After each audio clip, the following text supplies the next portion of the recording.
he would get advice from people, and they're either armchair psychologists or just Right. well-wishers, coping mechanism. And Sarah at one point said the weirdest thing to me. I guess it was out of love. She goes, it helps me feel, Don't on and whole and stuff. I'm like, why don't you stop? don't My tell side, anybody. We've my been talking side's about it for an hour. that's fine. We got to share with the audience.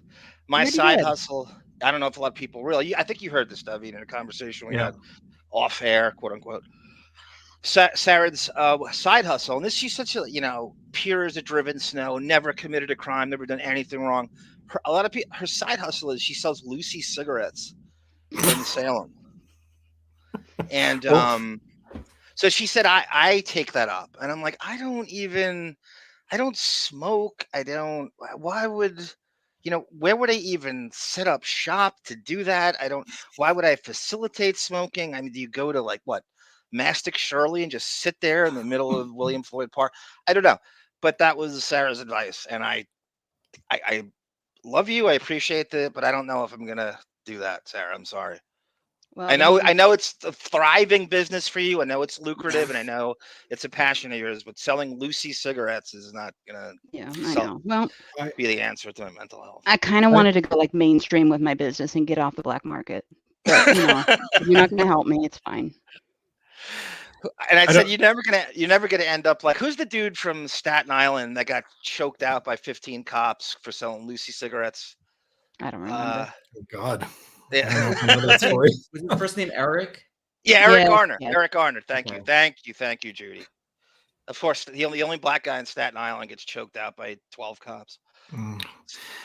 I don't smoke pot, but I used to yell at people for how they rolled their joints because they were never tight enough. So I would be a horrible salesman because I would just chastise you. That's so David. Yeah. That's so David. Where is that? I had something I wanted to.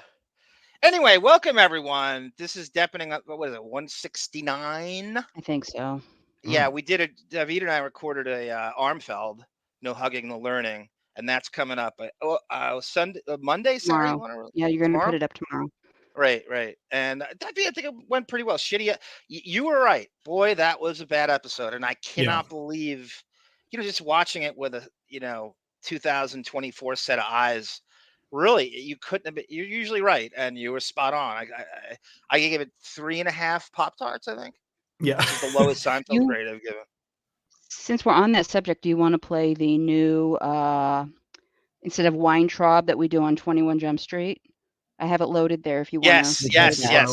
So Sarah generously made us like we have the Weintraub Bites the Big One segment on Jump Street for Armfeld, No Hugging and Learning. Sarah made our Pensky file intro, so this is it. Welcome aboard. Well, I'll get you the Pensky file. You can start working on that. The Pensky file. Oh, can't wait to sink my teeth into that. They gave me the Pensky file. Mr. Pensky? That Pensky file. I was just working on your file. Of the Pensky file? Give me my file.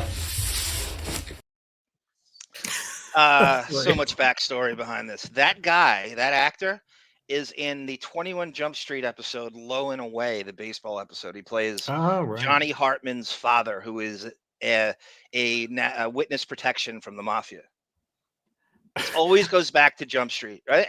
Always. I thought you were going to say he played a high school sophomore based on how they usually cast.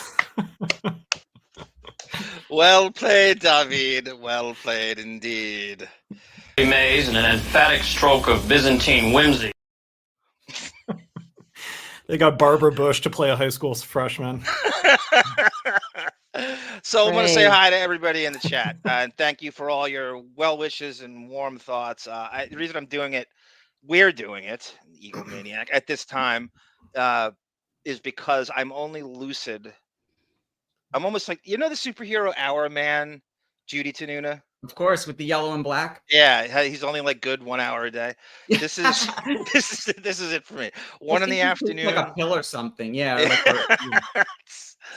A lot of people would say, like, a lot of broads like to do this, and it's all with the best intentions. Oh, sunlight's the answer. Got outside, you're not, you really.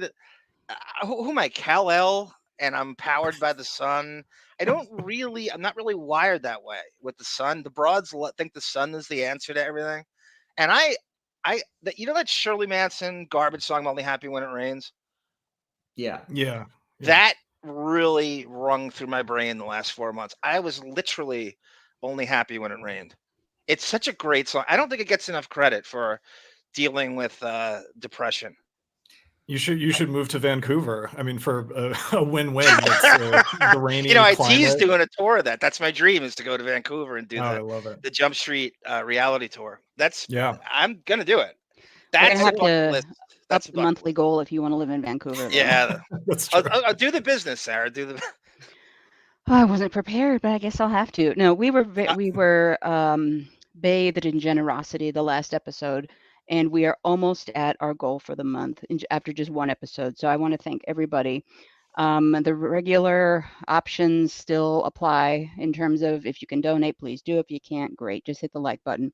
But we have the Cash App down at the bottom, patreon.com/winoforever for $2 a month. And the QR code for Venmo is right there at the bottom. So if you can, great. If not, that's okay too. And that includes you, Holly Robinson. Hey, John and Sarah, it's Holly Robinson-Peete. How you doing? I love that we caught her at Christmas, so we see what her Christmas tree looks like. I know. I was thinking that too. I have so many questions. So many questions. I don't think she's. I mean, one of the feuds I took up, and you know how much I love The Talk and The View, right? My girls, and Yes. I hate men. I've certainly hate men. When she House. and Leah Remini got fired from The Talk, I'm still angry about that.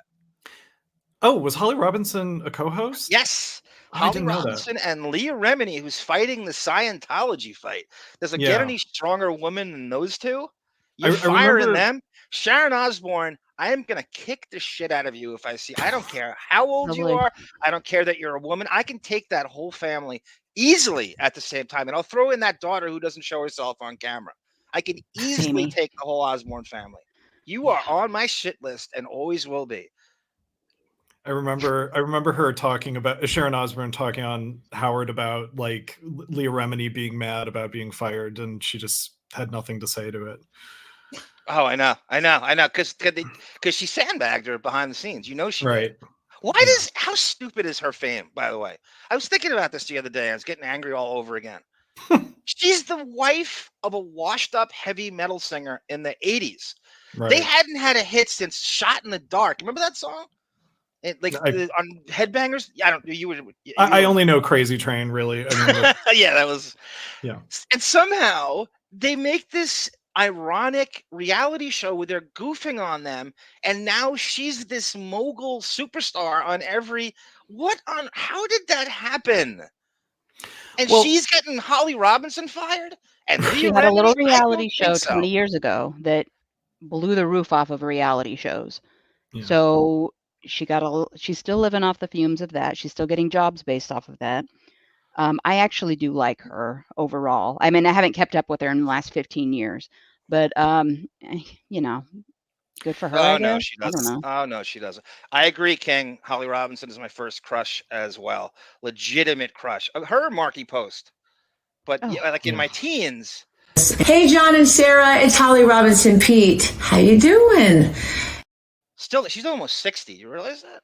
Is she that really? 60? Oh, yeah. I guess Swear that to makes God. sense. Yeah. I do swear to want to God. say that the people who watch Sharon and Ozzy now, they probably have never listened to a Black Sabbath album at all in their entire life. Yes. Well said, Judy. Couldn't agree more. I think that. Yeah, he hasn't had a right? hit since Randy Rhoads died, for sure. And the kids are famous off it. You talk about, are they the worst Nepo babies in the history of the planet? Yeah, Sarah, I was going to ask you, do you think Kelly Osbourne has had plastic surgery lately? She claims she hasn't. She takes Ozempic, and she had a bad jowl problem. You know, I wish I had her problems, and then she apparently had them sawed off, I guess. Okay, because she's Fizzled claiming she off. had nothing done in terms of plastic surgery or surgery. It was just all weight loss, Ozempic. No, stuff, she's certainly had work done. The jaw was much wider before. If you look at her now, I looked at her, I didn't even know it was her. Right. Okay, She looks I have so different. intel on Ozempic because of Sarah, and we had Marta in the chat talking about Ozempic last time. I had a general physician appointment, mental health / general physician appointment to adjust my medication and stuff. This is about last week. And so, just out of curiosity, I go, I forget what's the generic name for Ozempic? Do you know I what don't that know. is? Who I told you? knew I it at don't the remember. time. I knew it. I forgot. It's really weird. And I said it to him. I go, "What's the deal?" I go, "So what do you do with that? What's going on?" He's like, "Oh God." He's like, "That's a rich person's drug." I go, "What?" He's like, "Yeah, it's I can't prescribe it to you." He's like, "If I do, you got to pay it out of pocket, and the generic is about $15,000 a year. Ozempic itself is $30,000 a year. And it's not covered by any benefit plan, so it's a rich person's drug." Right. When people And yet say they're getting it, yeah. it's so, and yet it's so prolific in pop Yeah. culture. Like, They all the time, right? It's referenced all the time. So I was annoyed by it, and I'm glad you two broads said that because thank you, Autobot, semi-glutide. That's it. Thank you, Melvin. Yeah. Well, thank you, everyone in the chat. Frank the Tank, all the mentions in the chat. Rick the Electrician. Hey, John. I know I struggle at times. A lot of us do these days. However, your show and personality brighten up a lot of sad people's days, bring us out what we are going through. So thanks. Oh. No, thank you, Rick. I that's don't know if nice. you suffer from manic depression or bipolarity, but it is a time suckage and it is a beast. And I thought by this juncture in my life I'd have a handle on it, but sadly I don't. And that was part of it. I'm like, I remember in January going, I still can't get a handle on this. This is my late teens dealing with this shit. But not getting too deep into what you are doing to deal with it. I don't know if you want to share that, but just continue on the path you're on. Maintain the best you can. Continue doing it, and I don't know. Maybe it'll even out. Thank you, I'm Sarah. not going to say it's going to fix it. Thank you, Sarah. And you continue on the Lucy path while you're at it. I don't smoke. Maybe you could sell him the Depp. I got it. I got the ultimate side hustle. You go on the set of anything he's doing and just sell Lucy cigarettes to him all day. All right. Roll them You up know, when brown. you said Lucy just now, I was like, I thought you meant Charlie Brown holding the football. I was like, Lucy Van Pelt cigarettes. I thought what I said was semi-nice. Okay. Thank you, Rick. Melvin, great to see you up at Melvin. I don't know if Melvin, I feel like Melvin does suffer from what I does. You remember Melvin took a sabbatical for quite a few months? I do remember that, actually. He's a great poster and he was instrumental as a research guy. Melvin's like the research guy of the Deppening and Radio Gunk. Like he'll come up with anything you say. Here's the info. Haven't seen Scott Balow recently either. That's a big one. I know. And he definitely suffers greatly. I remember he talked about it. Yeah. Like I'm legit worried about his existence. Hopefully he just ducked out for a bit. Yeah. As many of us probably should, but He has a YouTube channel. And I clicked on it like last year just to see if there was like a little activity on it. Okay, well, good. It was weird. It was just let him. If he is ducked out, just know. Respect that and let him stay ducked out. Hey, little Depp Head wants to be on the show. Everyone, that's Jack Depp, and you're more than welcome, Jack. Anytime. Mm-hmm.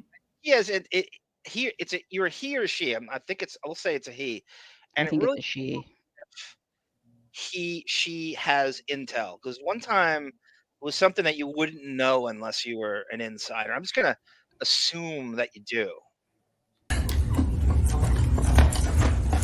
I'm letting you see you out. There, you remember that Ed? Thanksgiving? Do you remember the beating you took with a belt from Mr. Hurd? Mr. Hurd. So David, again, great job. You're such a great hang on, and then the mood that I'm in, as Stephen Williams, as the great Stephen Williams, prolific Stephen Williams said, you are comfort. No, actually, it was Aoki. It was Dustin Gwen that said that about. It was Holly Robinson that said that about Dustin Gwen, and Stephen Williams quoted Dustin Gwen. That's what. So little Depphead, you are absolutely welcome on the next show. Our next Jump Street episode is a very important one. It's very important in the life of Patrick Hasberg. And speaking of mental health, it is teen suicide time, and Brad Pitt and Cheryl Pollack all rolled into one, Oh. called The Best Days of Your Life. And it's a And fantastic. I will be What? on that episode just so I can play my tribute to the beautiful Brad Pitt. A lot of people don't realize that. Maybe I'm the only one that knows this. Brad Pitt had a relationship with Patrick Hasburg from that show. And Patrick Hasburg created a show about 4 college buddies who drift after high school from each other. Oh, right. We looked it up that one time. I forget what it was Yes. called, but yeah. And 90210 replaced it. Pretty much, it was like kind of like, do we want to go with this or that? And they bumped it. It only did about 6 episodes, and 90210 was launched as soon as that thing got bumped. And how many scenes does Brad and Johnny have together? Is it one, or is it a surprise that you'd rather not say? It's not. They're not on the big scene is like the lunch table. Yeah, I've seen that one. Yeah. He goes, so man, you really been in jail? You really been in jail? Yeah. How many times? He goes, you didn't get any. You didn't get us anything. An ashtray? Well, what good are you?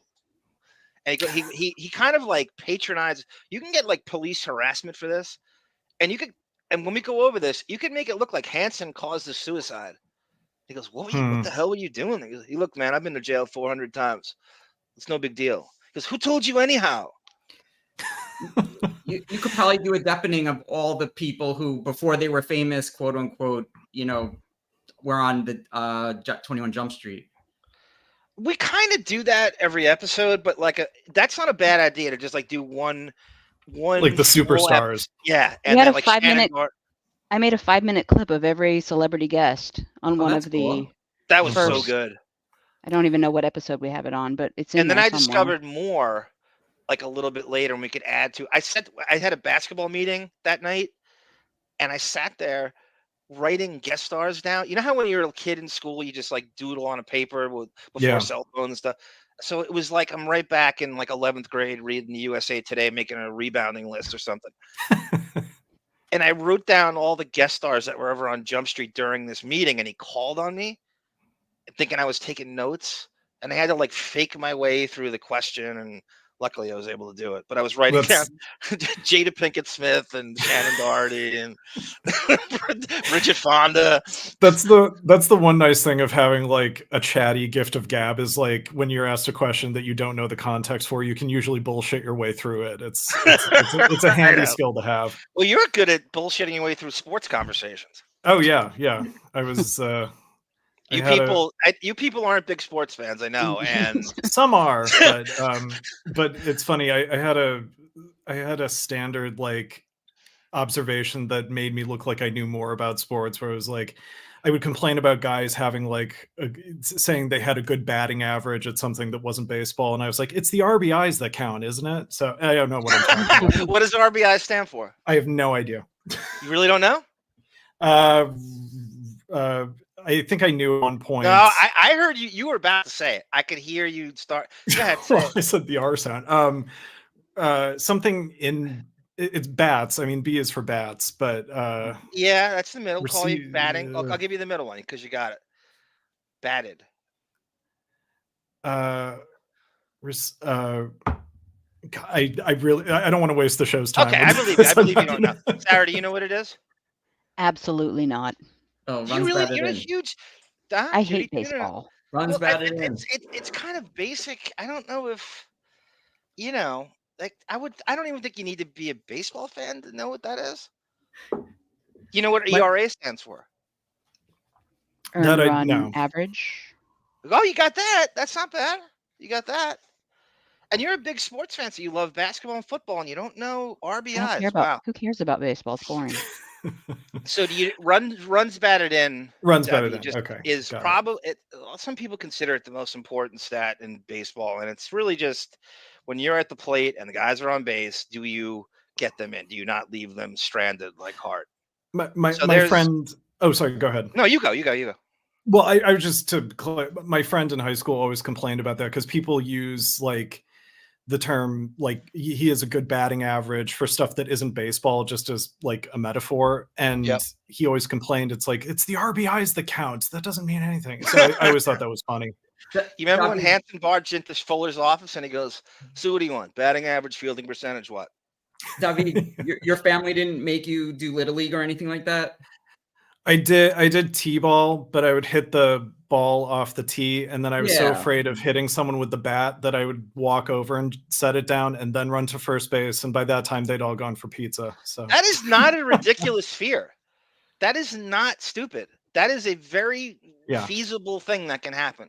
You know, I umpired, and there is a bat wishing this far from your stupid fat face with a mask on. It's not an illusion. The bat Yeah. can very well hit you in the face. Even worse, the catcher is closer. Do you know how much balls it takes to Yeah. catch at the high levels with all that this bat so true. whizzing by? I mean, it's 2 inches from your face. And Well, you have to wear a keep cage on your face in that but you don't position. understand. You have to keep your concentration and catch a 75, 85, 95 mile per hour fastball while the guy's swinging. Yeah. You know how difficult that is.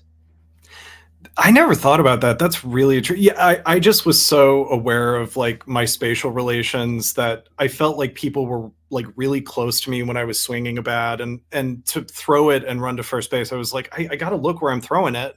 Yeah. You know, I don't want to hurt anybody. It's a So- very difficult sport to get good at. It's really not. It's a very specific skill set. And if you have bad vision or you're flinchy, you're out. It's Yeah. very difficult to get good at that. And it's a sport based on failure, right? A good Right. batting average is 300. That's 3 out of 10. So kids don't. If you're playing right field, what if nothing's hit to you, and you strike out, and you do this several times? You're going to quit because you didn't do anything. Right. You didn't move.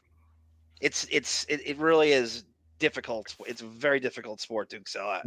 I was a bench warmer for sure. So. Not on the Deppening. You're not. Right in the game. Marge Krajewski writes, "Hello, Johnny. How are you feeling today? You are doing well as can be expected. You look fantastic as ever. I can hardly wait to see your 2 latest movies. I hope they'll be available on Netflix. Well, Marge, you're welcome to. And I want to invite you to Deppening Island, and I want to invite you to our Sweetser place. You can stay in Jack's old room. Or you want to stay with Isaac Baruch, you're more than welcome." She wants to stay That with would be you, f- Johnny. Yeah. Yeah. Go ahead, David. That would be really funny if like new Deppening listeners only tuned in when you were doing a Depp impression, so they thought Johnny Depp was actually hosting a podcast. It's he smokes so much brown cigarettes. It's tough to maintain that over long, because he Yeah. has it's coming from a smoky place, and I'm a staunch non-smoker. Right. You know, so I have to do the smoky thing. It's really tough to keep that up.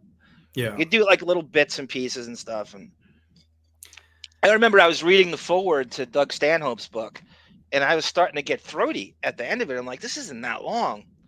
I think I do anyway. I think because I told you guys there are days, and this depression's part of it.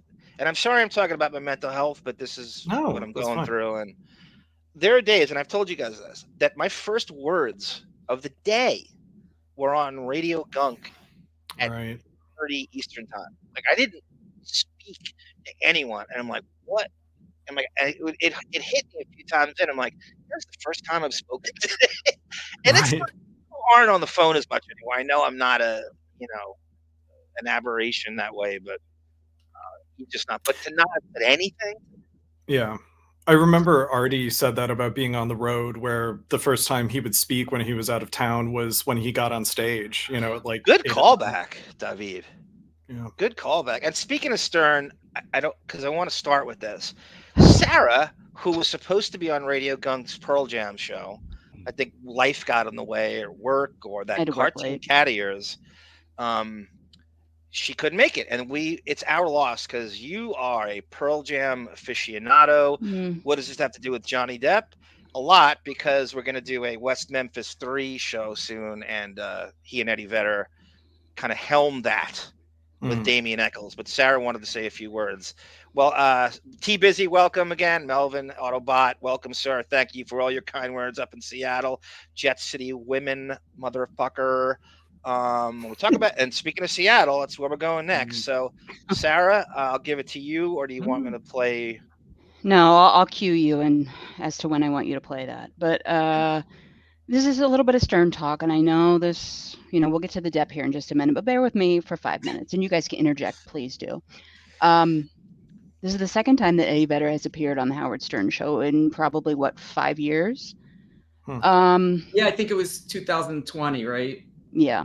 Yeah. So this hurts me because, growing up, you're led to believe, by Eddie Vedder and bands of that genre, they're really into, respecting women, women's rights, bravo. I love you for it. Glad to hear. I mean, Kurt Cobain would stop. If Kurt Cobain saw something hinky in the audience, he would stop the show to get a guy off of a girl. Sarah, and have the guy thrown out.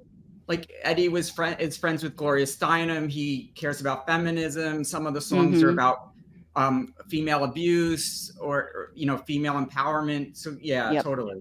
Wait a minute. He hates men more than I do? Yeah. Okay. Probably. So, the first one I avoided at all costs. The second one, and I was like, okay, he's promoting something, whatever. The second one, they have a new album, which is, it's fairly good. The title track is amazing. The rest of it, I'm kind of, you got to get used to. Listen to it about a couple dozen times to get into. But, okay, great. You're going to go on Stern. Okay. The problem I have is most of the world knows how Howard Stern made his $1 billion. He made it off of disrespecting women, using laser pointers, throwing things at them, having them come in and fake, get off on a machine that, is kind of dangerous if you think about it for a woman. Studio or else. Yep, exactly. Sarah, so, one last really quickly. Hooper wants to know where bathwater is, and I want to thank Hooper for all his magnanimous contributions. Hooper, I shipped it next day, so it's on the way. It might still be warm by the time you get it. I ran through the filter first. My problem is, I know as we get older, we evolve, as the old man with wooden teeth tells us, from his basement studio. But I don't think that this is something that you can forgive. So I'm kind of a little bit tainted on the Pearl Jam thing right now. But my major issues listening to what I did listen to on that interview, and it was 2.5 hours or something like that. Yeah. The standard interview for him, but Howard Stern. But listening to a man know nothing about a band, being literally fed things in his earpiece about the band, and half of them are wrong, get to interview somebody that I have respected and looked up to for the majority of my life is disgusting. So I made a clip of everything that really kind of annoyed me about that interview, and you'll kind of catch on to a theme here. But what I didn't include, I want to mention real quick. The song Why Go is off of the album 10. It's one of my favorite songs off of that album. It's an amazing, deep song, but it's one of the most easiest songs to decipher. You can pretty much tell what that song's about the first time you listen to it. So Howard makes a comment about, and I think Gunk talked about this. I didn't listen to the whole thing, but Howard makes a comment about the song Why Go, and it's, of course, one of his favorite songs. He's never heard it. But he goes, tell me, Eddie, what's about the guy that doesn't want to go home? And Eddie says, no, Howard, the first line of the song, mentions a woman. Literally, the first word of that song is she. He says she or her 5 times before the chorus kicks in. So anyway, let's play. If I were Eddie, you would have said to him, Howard, I wrote that when you were married to Allison. Also, another thing that really got me so annoyed before I even heard this interview was a commercial Sirius played for it, where Howard is like, "That's great, fellas. What an amazing song you're singing there. One of my favorites." Hey, Bon Jovi, if you're listening, please make that a sound drop. Sarah's Howard impression. Sarah whistling through those George Washington wooden teeth. So disgusting to me. And he's pretending that. Let's not forget. And I know they talked about it again on Gunk, but I heard this part. But when when Howard is at the Pelican Summit talking about, he talks to the guy from Eddie Vedder, talk about the song Jeremy Spoke. He knows nothing about this band. So please, if you're going to interview, be honest. Say, you know what, I don't really know much about your music, but I'm loving what I'm hearing. I'm going to dig deeper. It is so disgusting. Okay, please play my clip. So it says Pearl Jam called- 0. No, it's called Pearl Jam. I thought that would be easy. No, you wrote 0. It's a 0. I thought It doesn't. That's what it puts on there. I didn't put Okay, that. here we go. No, thank you. No, thank you. There's sperm on the pillows. Nice try. No, thank you. No, thank Come you. on. There's sperm on the pillows. Here we go. About the riff in your song Yellow Ledbetter. I love that song. That has a Stevie Ray, Jimmy feel to it. What about that? How did you guys miss Ledbetter for the album 10? Your debut album. And that comes out as like a B-side. Like, how did you fuck that up? All right, well, talk to me. You can pause. Okay. I think you can. If you got to start over, Yeah, if you can, play it again, I won't have you pause. No, you can pause it. You can actually pause Okay. He knows. He does not know what Yellow Ledbetter is. He was fed that in his ear. Right. He does not know that. He does not know that was said. That was taken off of that album. He does not know this. Okay, trivia question. I know Sarah knows this, but what is 10? What was the original name of Pearl Jam? Mookie Blaylock. Yes. Can you let the That's an easy one. The good people in the chat figure that out? They can.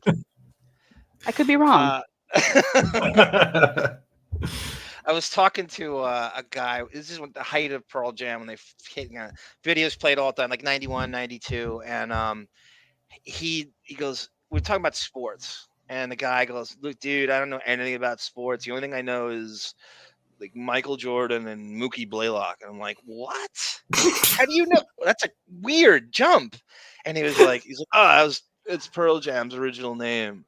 It's the only athlete he knew because of, and there's a lot of people like that. Mookie Blaylock is a point guard who he actually killed a cop he drove on the wrong side of the road and killed 2 people, and kind of very Matthew Broderick. Yeah. Right. And he was a slightly above average point guard and played for the Nets, the Hawks, the Golden State Warriors, and he was a fantastic defensive player and tons of steals, good assist guy. Above average point guard rebounder, about 6 foot, little shade over 6 foot, probably 175 from Oklahoma. And Mookie, the band Pearl Jam, the guys in the band were obsessed. They're huge NBA fans. Out of Seattle, they're Sonic fans, but loved him. And they named the band Mookie Blaylock, and somehow they weren't allowed to use it. Was it a legal thing? I think so. Yeah. I think I just want to say I think the story goes is at the rehearsal studio they didn't have a band name yet, and like the baseball card or the basketball card was on the floor, and they were like, why don't we do this as a placeholder? So I think that's what happened. Maybe that's the story. Okay, I didn't know that they saw a card on the floor. I think that's the story. Yeah. I saw an interview with them where they said they loved him. They just loved him. Sometimes it's the name, and sometimes you just get attracted to someone in sports because of the name or the uniform. There's a lot of mediocre players I just love, like Wayman Tisdale and Armin Gilliam and guys like that. And you just love it. They're just cool looking, or you love their name or their style. And I don't have to love the best player in the league all the time. And that's kind of their version of it. I thought anyway.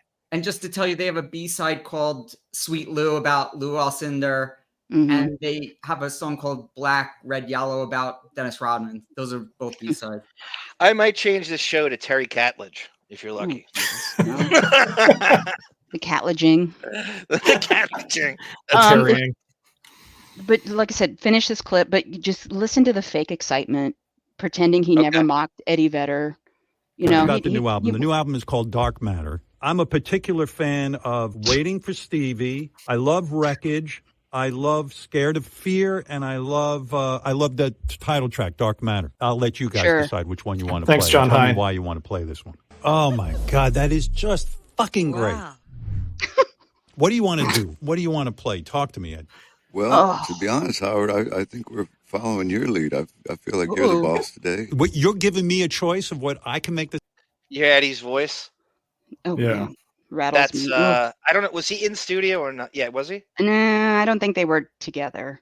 No way. Okay, so that's 7 a.m., 6 a.m. Pacific time. Well, it could have been We're at their pre-recorded. warehouse. Yeah, they don't like those hours. He used the same hours. I think Eddie did it on purpose, where he put him on the spot. Yep. set list? Well, actually, maybe I shouldn't do. Well, but that takes balls. I'll we- make the set list right now. I know what I want to hear. I wasn't on Radio Gunk that episode, and it was one of those things that just very, very bad time for me, in general, in a lot of ways. But I do remember thinking, I cannot tell you how many hours of footage I can pull of Howard making fun of Eddie Vedder's affected voice, and that is the quintessential. I remember it off the top of my head, and then Robin. Howard, right. Did you know? Did you know? Sarah might know this. That K-Rock and Howard got a cease and desist letter from Pearl Jam. Yes. In 1997 for playing their song before it was released. Yes, Howard was advertising he was going to play it. Often no and then code. he had it. I think it was often no code who you are. Yep. Is that it? Mm-hmm. Yeah. You know what an interesting Deppening would be? A trivia contest between Tenuta and Sarah. I know, he Pearl killed me. Jam. A Seattle trivia contest. Sarah, I so badly wanted you to go on the Radio Gunk show. I was begging. I know you couldn't did too. make it, but I would have I was loved begging her it. too. I did too, time. Judy. Well, Me I'm too. also kind of pouting because before I die, I want to go to a Pearl Jam concert. And I looked up the Moda Center. Sorry, they changed the name. And I was like, oh my God, they're going to tour for this album. Oh my God, they're coming to Portland. I go, I don't want to. I'm at the age. I'm not going to be in the pit. Whatever version of a pit it is now. You can. Or I'm not going to be in the nosebleeds. I want to be in the first seated row to see Pearl Jam before I die. $600 per ticket. Sarah, I would love to get you to a show. I don't know how I can. I saw they were doing Vancouver on a Saturday. I can't. I can't go to maybe I could Vancouver. fly out there. I know it sounds crazy, but I was like, I was thinking about you for sure. Yeah. Well, thanks. If you can sell Lucy cigarettes, you can be in the mosh pit. Is that it on the clip, Sarah? Or should I play No. I don't know. Did it end? No, I don't know if it ended. I think we It's- let Howard pick the list. Really? I've never had a band come here and say, you pick the set list immediately and we'll play it. You fuckers, look at you. We didn't plan this either. You guys are show-offs. I'm drunk with power right now. Daughter I choose because I love the story that the original lyrics were brother. Why'd you change it? Brother sounds like a doesn't good know that. lyric to me. He doesn't know that. Such a great song. Okay, so this is for you guys. Do you think, because you know the boys in the band better than I, and though I am a very big Pearl Jam fan, not like you, but do you think the band knows he's faking it? Are they smart enough to see through? I hope so. The phoniness of his lack of just the poser that he is. Do you think they see through it? So. He didn't ask one in-depth question. I mean, totally. They know he's an idiot. Yep. Does Mike McCready live in Montana or something? No, that's Jeff-ament. Oh, I'm sorry. Okay. I also think sometimes like people aren't Howard super fans for 40 years, so they don't know what to expect with him. Yeah. So they may think like, oh, this is just he's smart in the context of I don't know what came before in the history of this show. They're not big enough fans to see through. Like David Spade would actually poke at that a little bit. But yeah. Right, exactly. Yep. I'm just You're absolutely right. In closing, I'm disappointed. I love you, Eddie, but I can't recover from this. I'll give you the first one and forgive you completely for that one. But going on a second time, especially with your band, they should be able to whisper in your ear a little bit about what this guy really is. Yeah. I love you, Eddie. You're the last one left. I guess I'll deal with it. I also wonder. Sarah. Yeah, I also wonder, like, I mean, this is the history of the Howard Stern show of celebrities forgiving Howard for slights of the past, but the fact that they actually had to sue K-Rock, that Eddie Vedder wouldn't remember that and think like, why would I go on this fucker's show? You know, it's not him. It's not like, you know, Howard calling Roseanne fat and then she comes on the show and is his friend later or whatever. I mean, this is like a legal thing, and he still is. I don't know. Maybe it was long enough ago in the past. And one of the advantages I have, and Tenuta, the likes of him, of doing like a Stern podcast, is I live in New York. So you have all the baseline of where these people are from and what they're talking about and the Hamptons. And I'm kind of in between that. And I'm like, where I lived in Sayville, it's the exact middle point between the Hamptons and New York City. And you have a baseline. So with that, the home flagship station, K-Rock in New York, the only thing as big as Howard for that station would be Pearl Jam, because at the height of them in the 90s, they actually could boss around radio stations and say, when we're pulling our shit, if you don't pull, they had that much pull. They're that important to a, I'll call it quote unquote alternative rock radio station. Right. And I could see them, K-Rock would definitely capitulate to like Pearl Jam's people calling them and going, no. Well, they also testified before Congress in like 95 or 4 about no one ticket else prices. would. About ticket prices, and now look. So whatever. They tried. Who else tried? They tried. Nobody. Unlike the Rolling Stones, who charge what, $2,000 for everybody wimped out. By the way, props to Kurt Cobain as well, because you showed me that Madonna clip of him. Yeah. Yeah, what did he say again? I was really good. He goes, Madonna's charging $50 per ticket. What do we charge? Turns out Nirvana tickets in 1993 were $17. Wow. Oh my God. These bands were very cognizant of their fans. They know that they're not rich, and they know that they want them on the they're very, very, like, it's not phony. They're really, really, like, that's why they're massive fan base to this day. Well, my photo is Eddie and his first wife of 10 years. So he's since divorced her and married a model. So he's kind of moved into the whole, the Hamptons. Is she a real model like Beth? Her name's Jill. I forget her last name, but pretty much. Yeah, Jill McCormick or Jill. No, I think Jill McCormick, Vedder, whatever, is on a much higher level than Howard's wife. The word Beth is my cue to transition out of this. Please. Can I just say, by the way, 96, Pearl Jam actually went on Cabby's show and not Howard's, and Howard, I remember, was pissed. Yeah, that was about 2004. That was a interesting. So the Kane and Cabby show got to interview Vedder. This is a really softball interview, and Howard was so pissed that he decided to goof on it, and he was a doc from Love Boat. He had him on the show, and he asked Cabby's questions for Eddie Vedder to Doc from Love Boat. It's a funny bit. It was actually a really funny bit. Meanwhile, Cabby's questions were, Stuttering John level in the heyday, according whatever compared to. I remember Cabby was like proud of like slapping Eddie on the back, and Eddie got pissed. Like, he was a dick. Oh yeah. You broads might say, what does this have to do with Johnny Depp?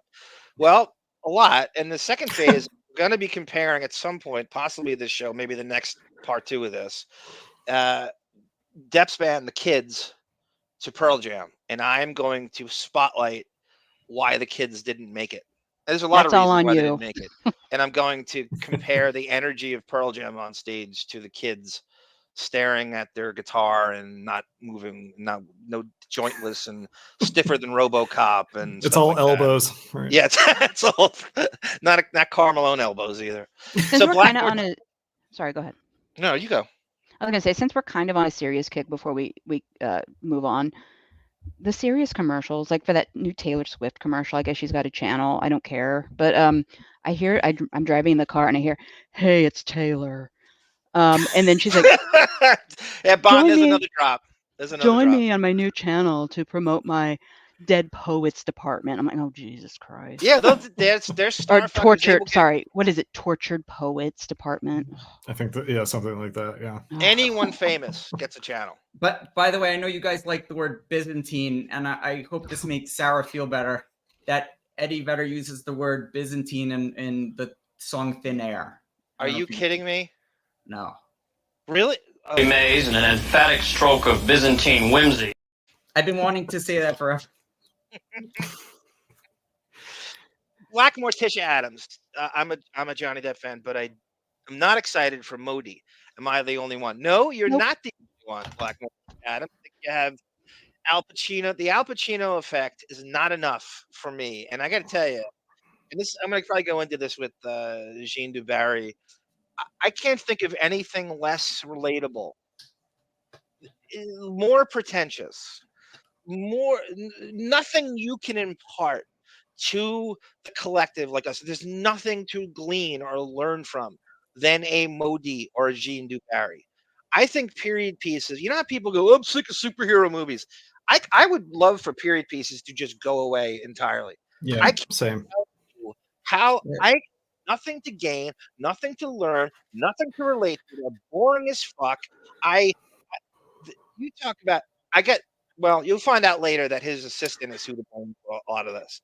I'm blaming him too, believe me. But Steven Twitter's gonna get. I'm gonna piss on them on Twitter. Yeah. Go ahead. You know why period pieces suck? Because you know what's going to happen. They're based on actual events, and so it's like, where are the stakes? Like, why am I supposed to care if I know how this is going to end? Going back to the 1800s, David. I know you're the only one that was alive back then, but it's like, what are you relating to? Like, what does the audience have? I relate more to Steve Rogers than I do Louis the 15th. Right. Seriously, I don't have. I relate to superhero movies more than I do this. What do you get out of it? We can't relate to rich people today that exist among us. We're supposed to relate to inbred Habsburg Empire people from 200 years ago. Can we get a WNBC golf clap for David? Right, everyone. For my mangled sentence. Okay, thank you. No, that was great. That's another great observation. Once again, sir. So lucky to have you. For many reasons, not just not just this. Hey, John and Sarah, it's Holly Robinson-Peete. How you doing? You invested enough hit time that in red me bar to get you video. Yeah. Hit that red bar video for that one. I just want to say, are you guys saying that The Libertine isn't Johnny Depp's best movie? After you did The Libertine, why would you do that? Why would you do? They could have called this The Libertine too, as you kid. Oh no, Judy. It's the same thing. It's the same. I've read reviews on Jeanne du Barry, and apparently it has got no story, and it's nothing there. Well, we'll get into it later with the Saudi Arabian bankroller, which is a new thing now. The bankrolling of stars. Right. They pretend that they're into that, and they just this guy. I think this is the guy that is how Depp can recoup $650 million. I wonder if Sauvage funded Jeanne du Barry. I bet you could probably trace it to them. Yeah, I don't know. It seems like a very it's like a pictorial of Johnny Depp, like in a historical context. If there's no story, it's just looking at Johnny Depp. It's looking at Act 3 Johnny Depp in historical period piece costuming. Well, the movie's not getting made if his name's not on it. Right. And he knows that. And Maiwenn knows that. And the financiers know that. And Sarah, what was the great line you had about the coming out that said, oh God, before we went on? I don't know. I said there's nothing. This movie, Jeanne du Barry, is one of the most annoying movies. I think it was City of Lies we were talking about in the history of the world, because it has been coming out for 5 years. I have never seen a movie come out longer than this. And the only thing I think of, and this is a Depp thing now, Minamata and City of Lies, they never come out. It's just constant. Right. What'd you say, Sarah, about seeing something 6 months between every city release? Yes, thanks. A great line. Yours is better. That's accurate. Every 2 weeks there's another European premiere, and it's not out here, and they delay it, and it's not worth that. It's so crazy. The shitstorm this piece of crap has caused. The discussion around it is far more interesting than the actual movie. Once again, right. Do we know how much he got paid for Jeanne du Barry? Easily the most on the film. I'm not sure. If I had to ballpark it, I'm going to say 10 million. Wow. You know what I just thought of? So on the original Halloween, they spent half the budget just to get a nice like Panavision camera to shoot it with.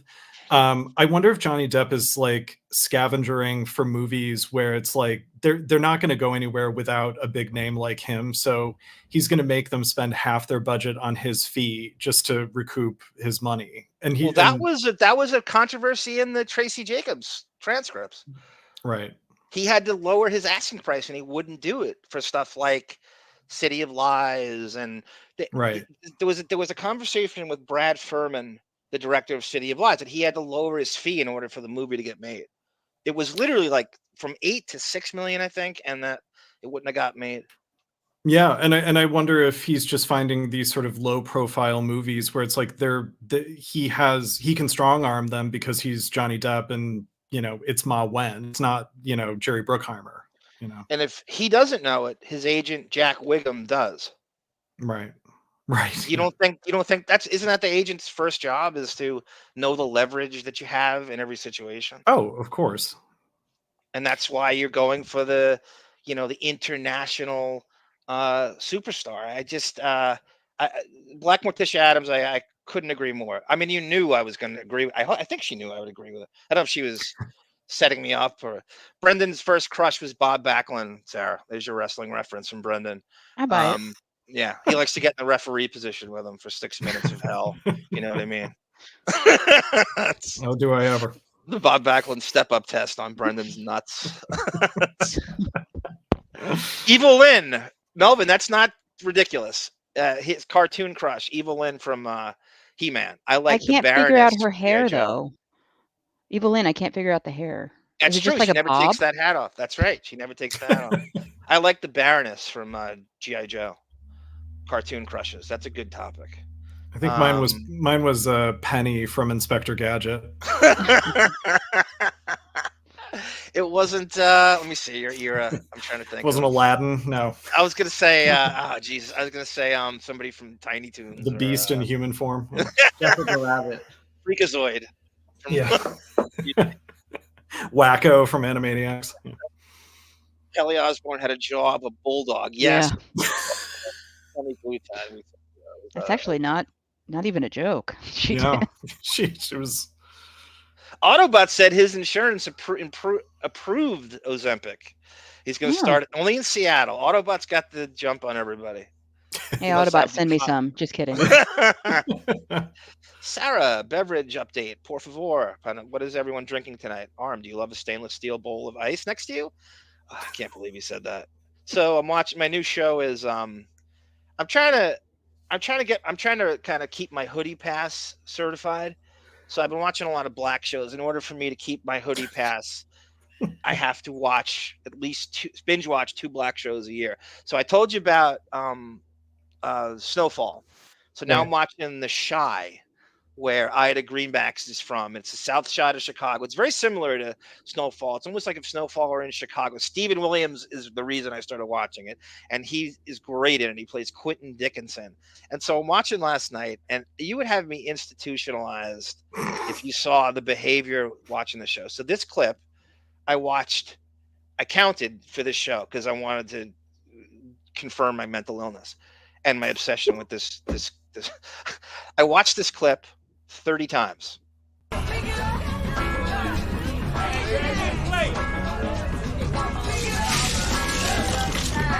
These ain't for you, Joe, right?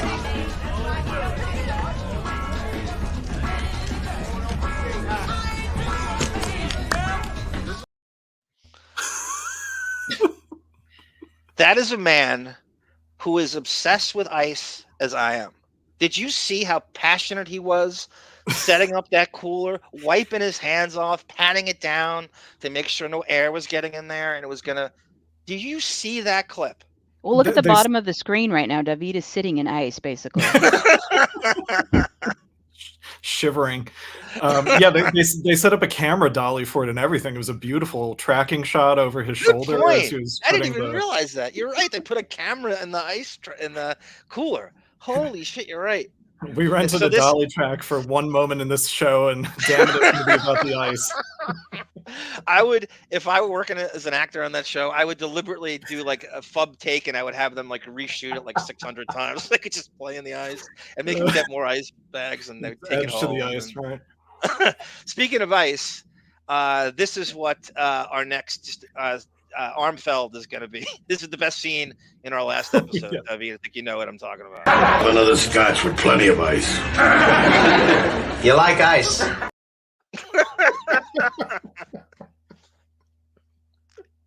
The guy from Reservoir Dogs.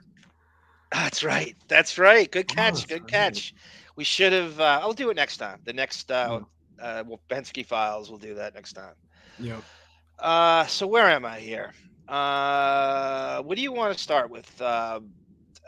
Maiwenn or the music stuff? Actually, before I do that, from MSNBC, I don't want to. Happy 38th birthday, Amber Heard. Do you know that Amber Heard is only 1 year older than 21 Jump Street? Oh, isn't that funny? That's such a that funny doesn't tell you context. their marriage was doomed. Well, nothing. Right. Will. Right. She's 1 year older than 21 Jump Street. She's 38, and Jump Street turned 37. Isn't that crazy? April of 87. Like Johnny Depp is cosplaying as Alex P. Keaton while she's in like a crib somewhere. Like that's so crazy. In Texas. Yeah, in Texas. right. Yes. A crib in Texas. So I'm on Friday. I'm kind of in a bad state of mind. And by the way, it is my fault we're doing this today and not Friday night because I bailed twice, and I had to call 2 Bernie Kosar audibles to get to this day. Sarah wanted to do it Friday. It's my fault they're doing it Sunday. People prefer it on Friday night. I understand that. It doesn't matter necessarily, but this is a good time because it's a real poppin' time of day, right? Get out of here earlier too. Yeah. I'm not looking to get out of anything. This is a passion of fun. And so I'm watching MSNBC all day, as I often do. Oh, you poor thing. And I see this clip, and I want you to do this. Just humor me. I want you to not think of Trump. I want you to substitute Trump for Depp and the Fairfax trial. So this is a discussion about Trump and the hush money trial with Stormy Daniels and the like. May I say this is NBC? I don't know what's going to happen here. Oh, it's MSNBC. It's NBC. I don't know what's going to happen. No, here. it's just like this. It's such a nothing. There's no way. If this gets blocked, I will not do the show anymore. Well, guys, it was nice knowing all of you. To be precious about this clip is the dumbest thing on the face of the. By the way, I own NBC, all its subsidiaries. So that's clear. So again, do not think of Trump. You're going to think of Depp. They're talking about Depp. Just play with me. All right. Things about Trump. It wasn't because Trump was concerned about Melania, which is his defense. He didn't want his family members to be embarrassed. This was all about the campaign. It was about the 2016 campaign. So again, Bragg has a good point when he says this is as much about election interference as what's going on in Washington, D.C. And it is striking here, Katie and Chris, that for whatever reasons, you rarely see a defendant in court without any member of the family, not the sons, not the daughter, either of the daughters, nobody, and it's clearly not Melania. Obviously, there are a lot of reasons why that would be the choice, but from watching and at least reading this Google Doc, he is really very much alone there. That's what the jury is saying, right? That is really interesting. I mean, listen, we could end up seeing Don Jr. or Eric. I'd be more surprised to see Ivanka there, or even Melania. Ivanka has been trying to rehab her image. Her and Jared have been trying to separate themselves from Donald Trump, from whatever. So Ivanka and Donald Jr. are Lily Rose and Jack. Right. Might happen next in his campaign or during the presidency, whereas Don and Eric have certainly been a whole lot closer.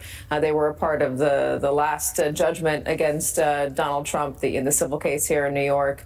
But that is a really interesting point, Andrea, that he is very much alone in that courtroom. And also, whether expectation of family, I don't think any of us expected the family to show up so much. Certainly not Melania and Ivanka. But I'm questioning the lawyers at the table, whether the jury is surprised to see him alone. Did they have an expectation of seeing somebody with him in court? Catherine, does that matter? It does matter when you have, unfortunately, a lot of defendants are indigent and they don't have family or they don't have family members who show up.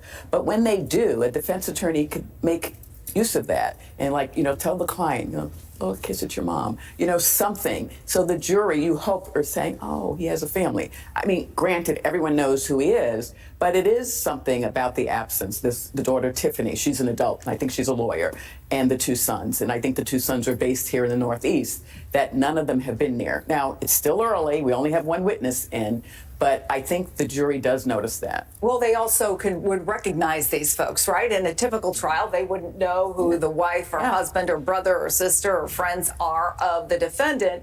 In this case, if Ivanka Trump walked into the trial, even if Don Jr. or Eric walked in, they would know who they were. Okay. Not bad, right? We're still on the air. That was a lot of ground there for that point. You've heard me how many times talk about during Fairfax, where are Lily Rose and Jack? The trial is for them, right? As he said, his words, the trial is for them. They get the inheritance. What does that look like? Now, Sarah's going to go, it doesn't matter. He won. Bullshit. That could easily, you could be in the jury going, where the fuck are his kids? We say this all the time. We're all close with our parents here. I'm not that close with mine, but I would be there in any court situation in any way, shape. Doesn't matter what. I know Sarah would be. She's really close with her dad.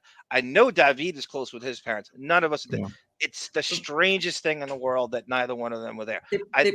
No, go ahead. Go ahead, Judy. They probably can't stomach Amber. They don't want to be anywhere near her. What if she goes up to them to go give them a kiss? It's like crazy. Now, well, you're not going to. Anyone your parents are going against. This is a dead-end conversation. This is a one-person conversation. So just go along with it. He's got his ideas. He's right. Yes, way to go. Say what you will about Trump. Say what you will about Trump. He's close with his kids. I will say, you know what I'm going to say about MSNBC? Thank God there's nothing else going on in the world other than that man. Right. There's not There was something big. What the fuck was going on during that exact time? Oh, there was something. I forget. Shit, there was something really big. But yet they talked about that. Wow.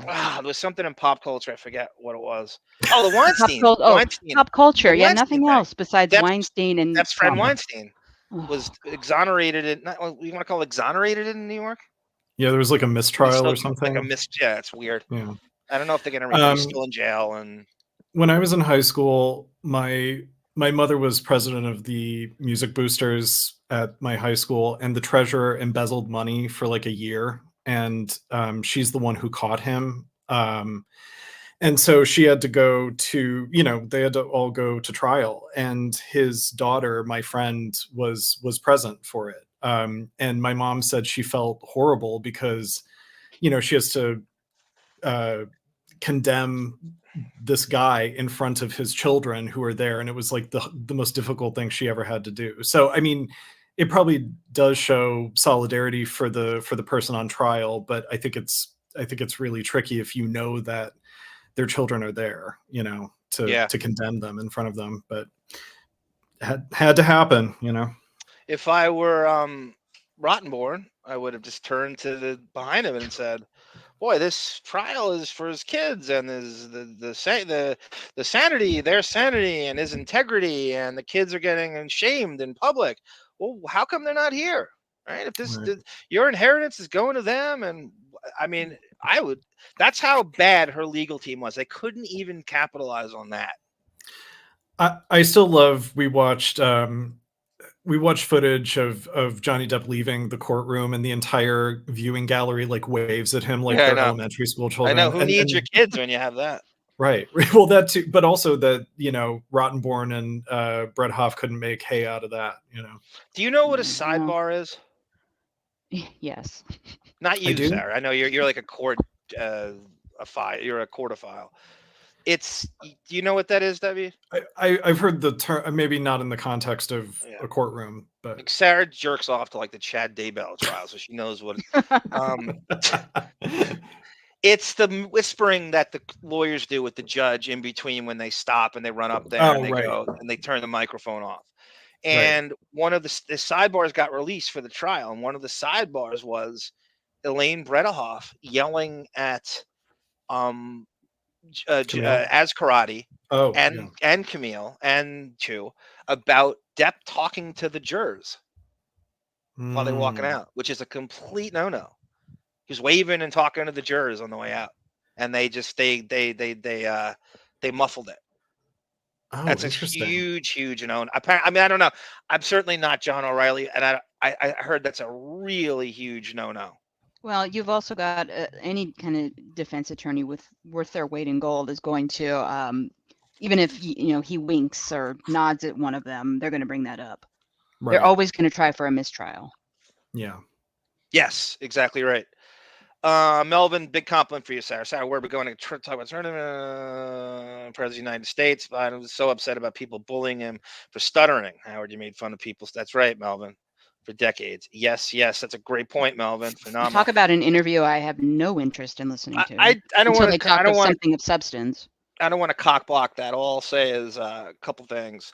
I think remember when Bill Maher had Obama on No. Real time? Bill Maher donated $1 million to his campaign. Oh, really? So my theory is Howard donated to the Biden campaign, but he's writing it off, and that he did an interview because he donated $1 million to it. Well, you know what? For somebody who doesn't even bother to get the pronouns correct in the song "Why Go," he really needs to be apologizing to the Hamptons Libs and Jimmy Kimmel, and he needs to be apologizing to Biden by increasing that donation. Yes.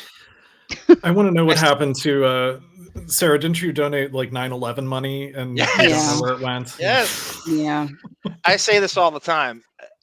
2 texts from Bradley Cooper and George Clooney to Howard that says "attaboy" is far more important to him than 10 million fans hating his guts. Finally got to that popular kids lunch table. Yeah, that's right. That's 72 years, but all that matters. There's a bunch of theories. Kimmel had Biden on the show not 2 months ago. So there's that, and there's a million things, and it's just he was promised and vetted and edited, and he capitulated to everything they wanted. That's how you do that. By the way, I wonder if the daughter that Alec Baldwin called a pig will be at his trial.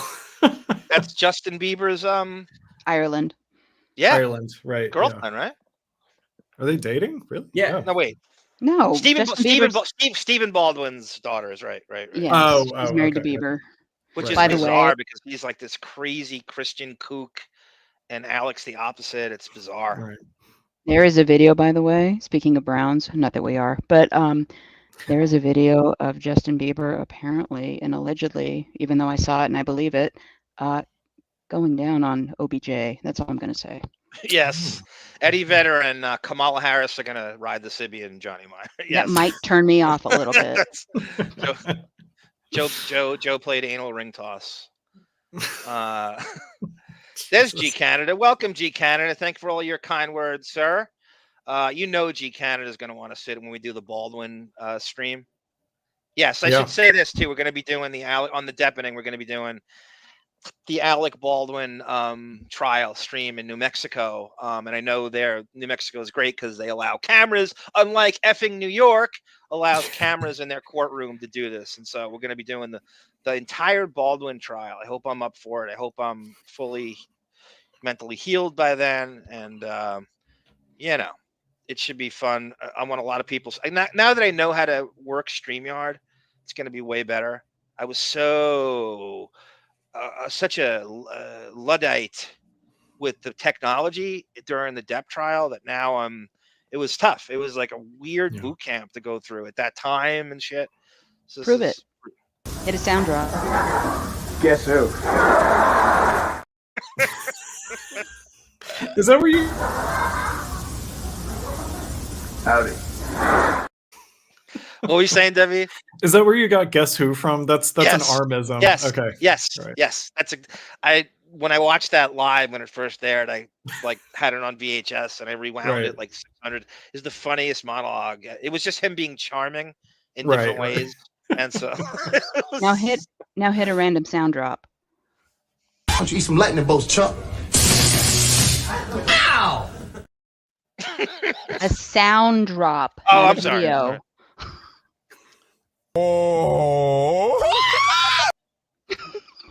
Sorry. These are Sarah's self-indulgent sound drops. if you I want to if know you what said that who one it was, I don't even know if people would know who they are. You know who this is? No, Red thank Bar's you. already been No, mentioned. thank you. The sperm on the pillows. Go ahead, Sarah. I'm sorry. Red Bar's already been mentioned, not by me, in our chat. So people know who Red Bar is. Red Bar is the guy. He's the goat of kind of making fun of the comedians and other podcasts that people do now. You know, like who are these podcasts basically bit off of Red Bar? And he's more underground. He doesn't crutch on YouTube. He's got his own like website. He's been doing it since the early 2000s or something. And all these guys ripped him off. He's like the original. He's fantastic broadcaster, really, really talented. And he just doesn't give a shit about YouTube, and he just kind of went underground.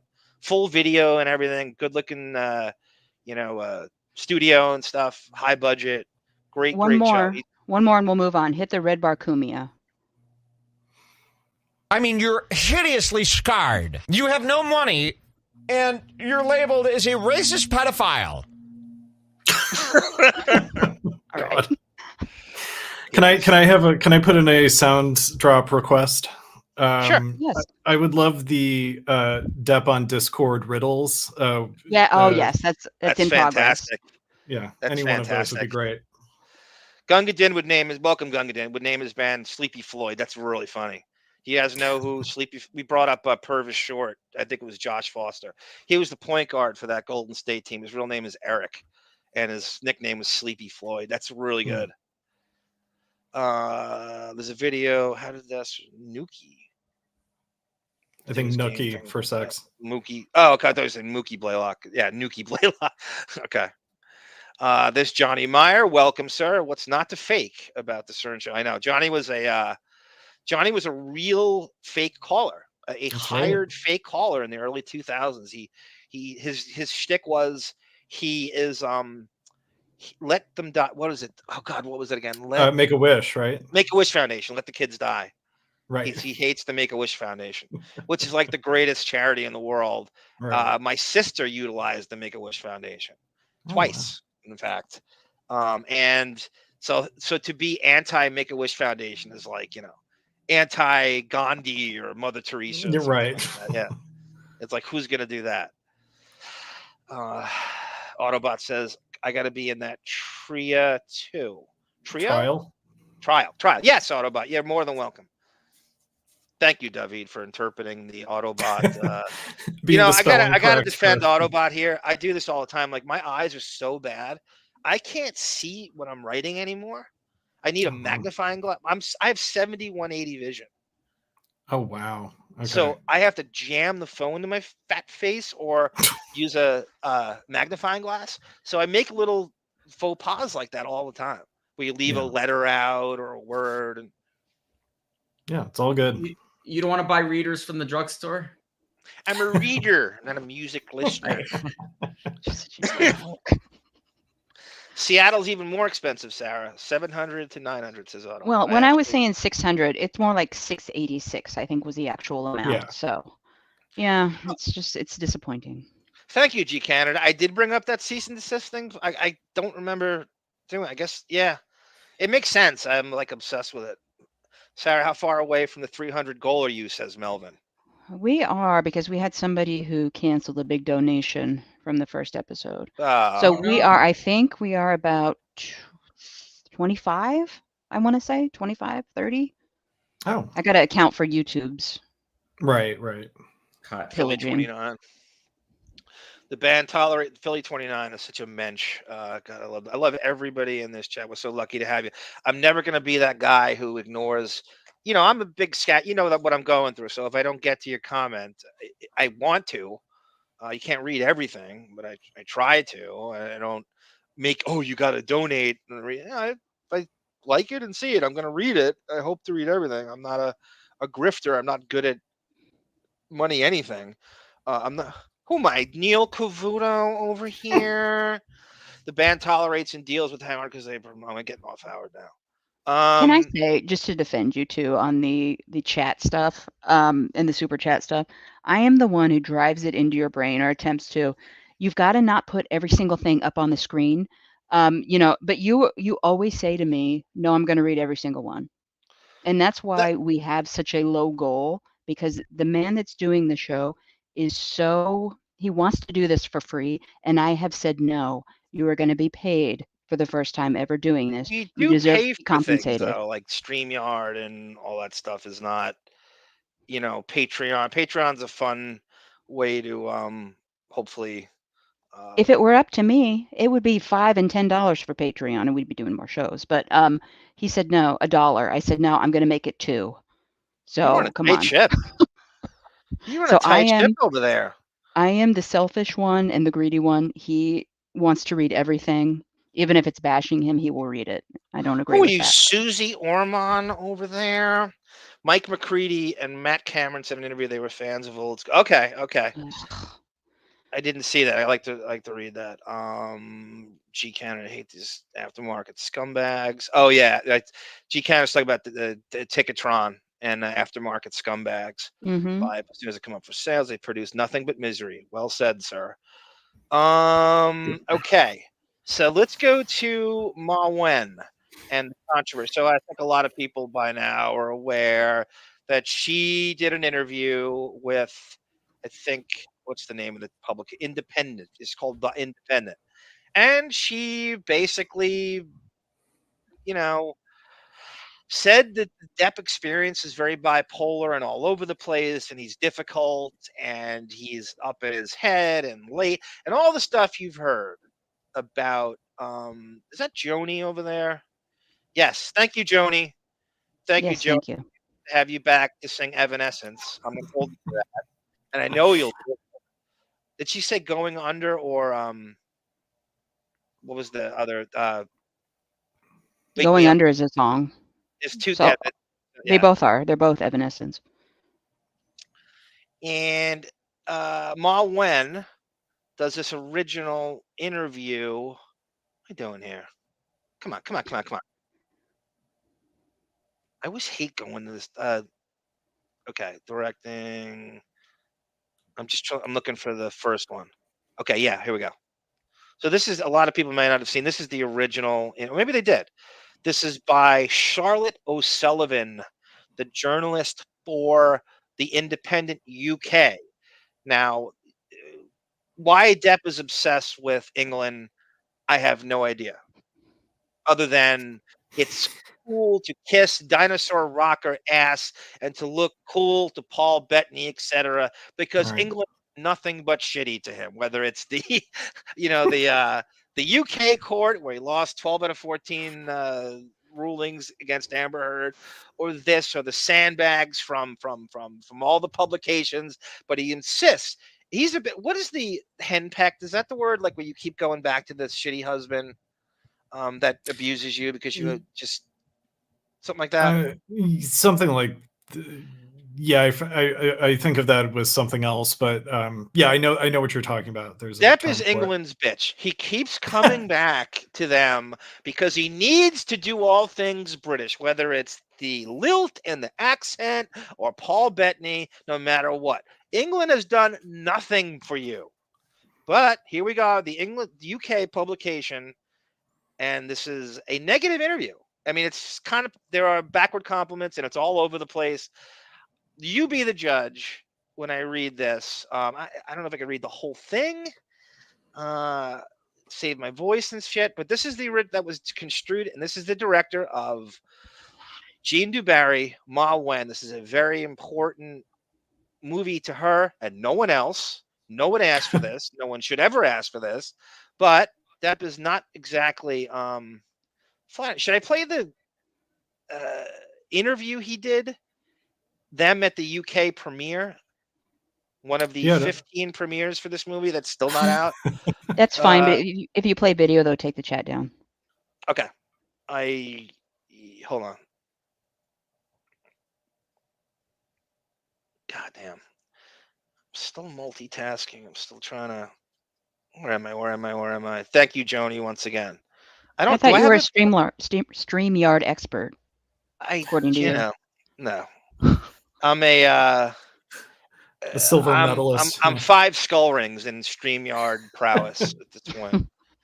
Okay, so I'm cobbling up footage from the the UK premiere. Okay, so I want you to judge for yourself. It was tough to find a full video. It was broken up. I'd seen it on Instagram, and I didn't grab it. I was in a really bad mood, and I just didn't grab it when I thought I saw the whole thing. So it was like tough to find, and I was getting frustrated, and I just cobbled up highlights.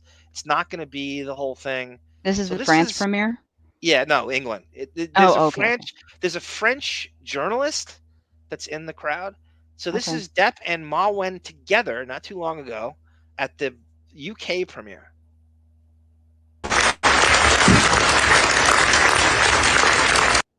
Sarah, do you remember the award show he did for Shep Gordon when he came out wasted on God knows what cocktail? This voice comes back. Why are we doing like portrait mode? I need landscape mode. Because this is how it was made. No. I'm not yelling at you. I'm yelling at everybody who uses a phone to film. I know. Something. I got yelled at. I got yelled at Gunk one time for a video. As you should. Not yelled at. It was funny. He did it. It was done in a funny way. He was right. Yeah. I should have turned the phone around. He was absolutely right. You know that when I go to Howard's house at Squabble Lane? Yeah. So I did it in this version, and I should have turned it around. I think I did, right? I had it. I have a memory of that. Yeah. Yeah.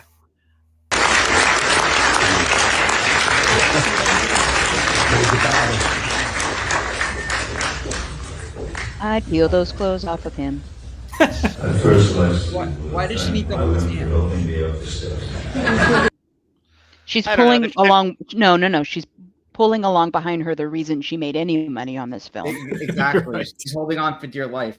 No, sure. They're not getting funding for this movie from the Saudis if he's not in it.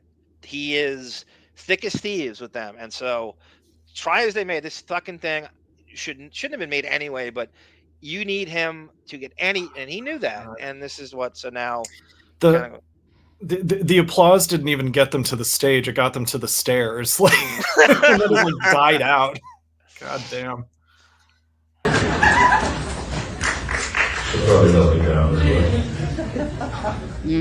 It's weird volume. I tried to raise it. He's louder than she is. Good. One thing about Depp is he does project well when he wants to. Yeah. This is Maiwenn.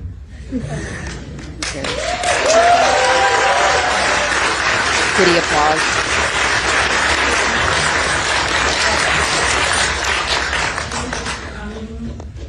I'm not really good to introduce movies because if I'm telling you what is the movie about, you're maybe going to be. Okay, great. So. But if I tried to tell you what the movie was about, Do you know what the movie is about? you would be completely confused. She's certainly the best to tell you what the movie's about. Maybe he doesn't know. He doesn't remember even making it. She's fake smiling there. I think she's legitimately pissed. What am I? What a weird presentation. They're holding hands like they're like getting married, and this is such a bizarre event. There's like he's trying to joke around. He's trying to lighten the mood, which is admirable in a way. Yeah. But he legitimately doesn't care about this movie, and for her, it is everything. This dumb movie is the only thing she can come up with, and all this. You've nothing going on in your life except this dumb story. And well, she's going to make Jeanne du Barry 2 Electric Boogaloo soon. So. Imagine No, go ahead. Joe. Imagine in a year from now we're doing a show, and because it won Best Picture, an Oscar for Best Picture. It's not good. Yeah. I think we're safe to say that the Razzie is in its future. Yeah, right. If is it good enough to be a Razzie? So he's and that charisma, the guy, and he is the Costco of charisma. Let's be honest. No matter what, it is everything. You cannot teach this in any acting school. Johnny Meyer can't even learn this. It is right. I mean, he could go, and he legitimately it's self-deprecating, but at the same time, he's too cool for school to tell you what it's. She does not like this. I'm not a body language reader. I'm not into any of that shit, but I could see her cringe. She is annoyed that he just can't. Again, it ain't getting me. He knows that he had to take the money, and it ain't, let's also say this. He did this movie before Fairfax, in and around it. Like he got cast in it. The verdict of that trial had nothing to do with him taking this or not. It wasn't going to be. He's not going to be canceled from this piece of shit. Well, yeah, it was probably more important to recoup the money than it was to have a good public image, because he probably knew he was going to continue to have a good public image. So it's like, I got to start working again. It's like, while this trial is vindicating my reputation, I gotta start, recouping from this campaign, basically. Joni, we got to have a conversation. She goes, I saw Jeanne du Barry 4 times and I love it. We got to have a conversation on here. And she loves The Libertine, which is a huge piece of shit. You got to stop. You got to stop liking Beachy Colclee's posts on Instagram. I question everything at this point. You have got to show some objectivity. I know you don't like this movie to that degree. You have to start. Okay, tell me what Depp movies you don't like. Let's start there. You have to show. You cannot. He is a. What's the politically the way you censor yourself with sex offenders? What? Rapaeus or Rapaeus, right. Oh, okay. He is a predator piece of shit. Beachy, and his music's worse. That's going to be the next. Just because he's Irish does not make him cool, and he hangs out with Depp. I thought you were asking me how I Beachy censor myself with a sex offender. I'm sorry. Instagram. You are a great broad. You're smart and talented, but I know you don't like Jeanne du Barry, and I know you can. Please stop liking Beachy Colclee's post on Instagram. It is driving me crazy that you uphold that. That guy is a piece of shit. And he's an insult to the mental health community, by the way. You have some nerve, sir. Some nerve treating patients. What? Have you seen the movie? Yes. No, you have not. I have Stop it lying. on file. I do too. I got 15 minutes and I put a What's gun it in my about? mouth. It's her being preyed upon by King Louis XIV, and she's this eccentric fucking thing. I don't even. You read the I've IMDb? never related less to anything in my life than this movie. You have not seen it. You can't tell somebody else. I related to Black horrible. Adam more than this movie.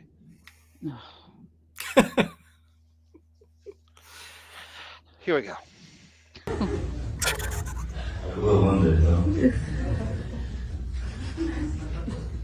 He rattles my balls like Memories of it. What is happening? Is he drunk? So he's wasted. Yes. Oh, okay. By the way, He's Black wasted Adam wasn't a bad movie. It gets a bad rap. I agree. Like Dr. Fate is great. Yeah, I was gonna say he's incredible.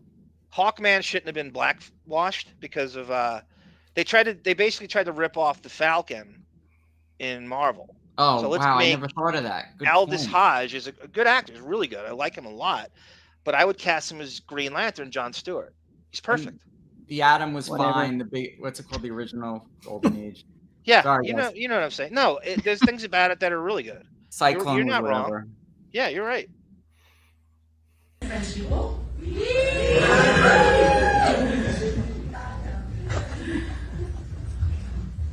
Minamata's good, Joni. I agree with that. I like it.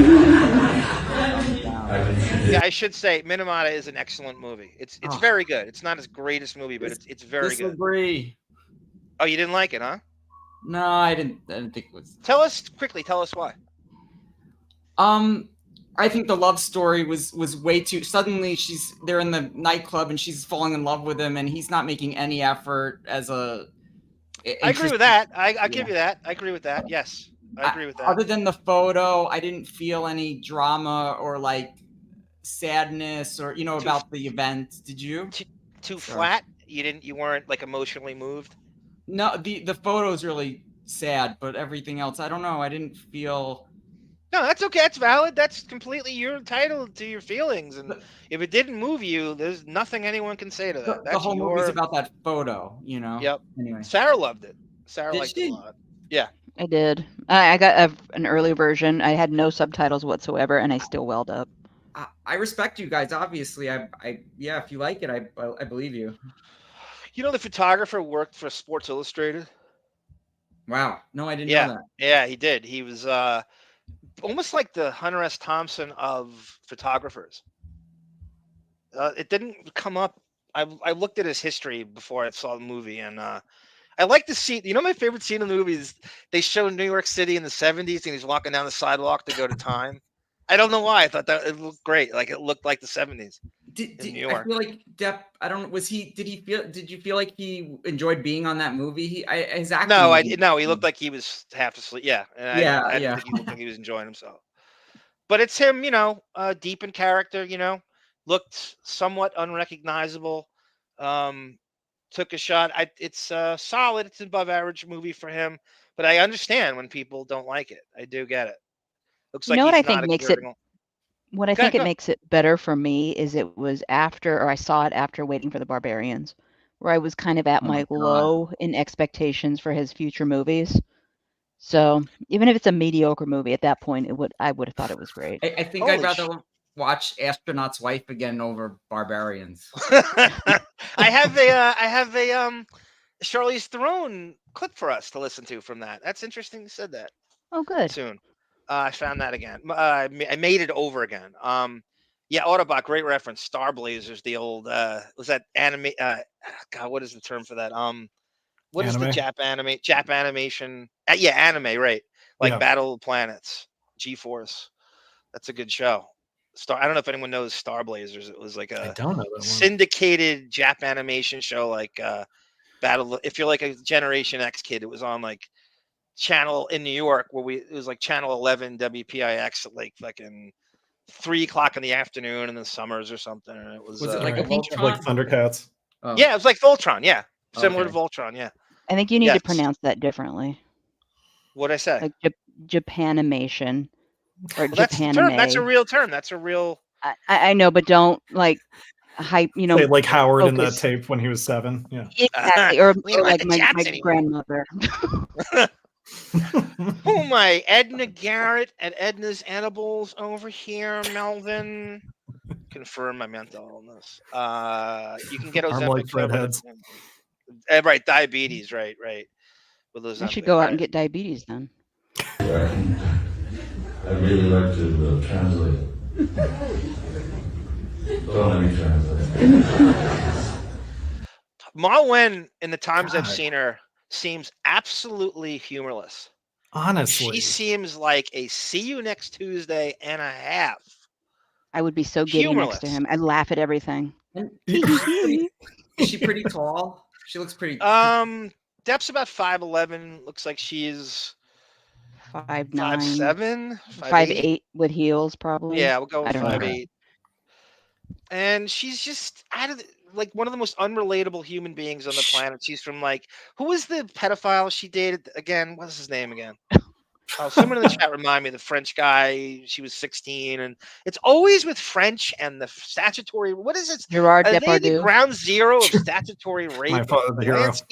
Oh my God, Rape. I mean, what she looks imagine Johnny Depp feels giddy enough to be sort of like flirtatious with the audience and you on stage, and you look so put upon. Like it's every woman's dream, and she just is not having him one way or the other. I want to say hi to Kathy Scott, the great Kathy Scott. In Angola, everybody knows I lived on a prison compound in Louisiana, Angola, and she just finished watching Mayor of Kingstown, which is a great streaming show. It's a show I wish Depp would have done, the Jeremy Renner role. And Jeremy Renner plays kind of like a prison liaison. So keeps the prison comedy. He's friends with the guard. He kind of plays both sides. And when they get out of prison, he helps them acclimate to real life. And it's just a great show. I've watched it. There's so much on now that I barely watch things double. I've watched this 3 times. And the prison riot scene in the first season finale is the best prison scene I've ever seen in the history of TV or cinema. And when they extract the Robert, the SWAT team leader, and they extract and they take the prison back, is the greatest prison rescue I've ever seen. It's fantastic. A+. I have to That's watch not the it. one. Yeah, it's not the one with Kate Winslet. No, I heard that's good too. She's in Pennsylvania or something. Oh, that's Mayor of Easttown or something. No, It's yeah, Kate this is Winslet. called Mayor of Kingstown, right? Yeah, Okay, sorry. Yeah, The titles are similar. they are similar. Yeah. Kathy's watching Jump Street again. She's so bored. There's nothing wrong with that. There's no shame in that. Watching Jump Street over and over again. Although Sarah and I just did and I'm proud we did it. But it's maybe the worst episode I've ever seen in the history of that show up until now by season. It's the worst episode easily at the point we're at the end of season 2. In the time that Depp was on the show, is that the only time he was not on an episode?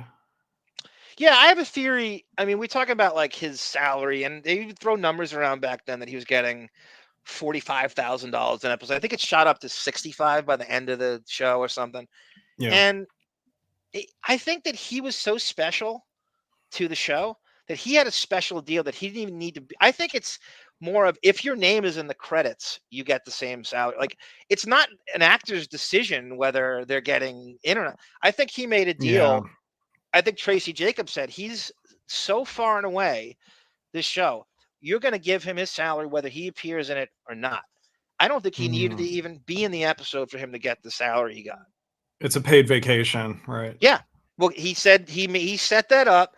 You're going to give me off this week. I'm going back to LA and I'm going to take Tracy Jacobs scripts. He's probably looking at fucking Crybaby and Scissorhands wasn't made. Scissorhands came out in December of 90.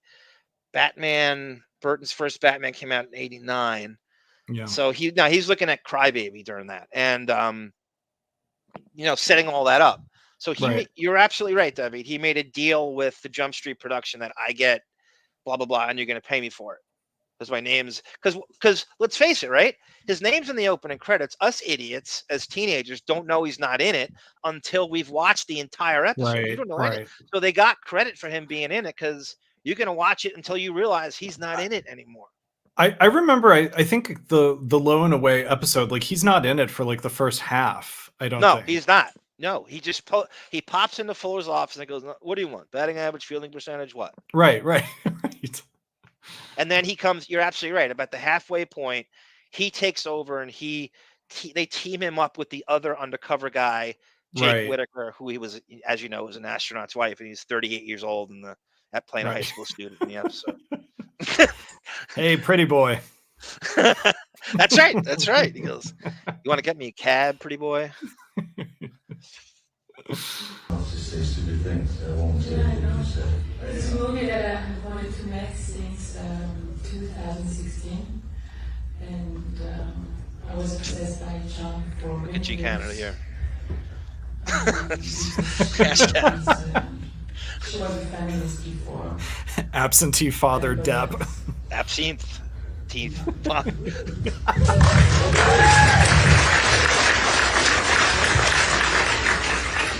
She cannot handle Depp being reductive about the movie. It's the most precious thing in the world, and he could give a shit. This is the second thing. It's a little louder. This one's a little louder. Can I just say something? To be offended that Johnny Depp is being reductive about a story that you didn't even write, like I assume it's based on a true story. It's not an original. It's not her being creative. It's her, shoving a history that nobody cares down the audience's throat. In an era you didn't live in. Only you lived in that. Right. Yes, exactly. You're so right. Another great point by the great David. Right? It doesn't stop with this guy. Could you imagine if you were a sports fan? You would take over the entire sports media. You would have mastered it by now.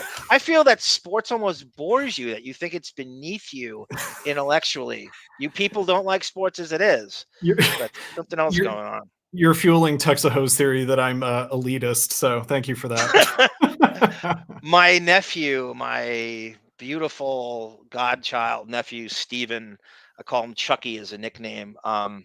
He when Dex Carvey died, I used to call him Dex as a nickname because they were the same age, and he used the word grimy in a text the other day, and I said to him back, he didn't know what I was talking about. I go, that is a perfect Texaho millennial word you just used to describe the situation that I'm not capable of using. So I use the word grimy, which I know what it means. You know, I know I have a hoodie pass. I know it, but I wouldn't use it really. I don't think. Yeah. I'm not against using it, but I wouldn't use it. And I just said that was the perfect millennial word. Texaho would love that. I wrote it. He's like, who the fuck is Texaho?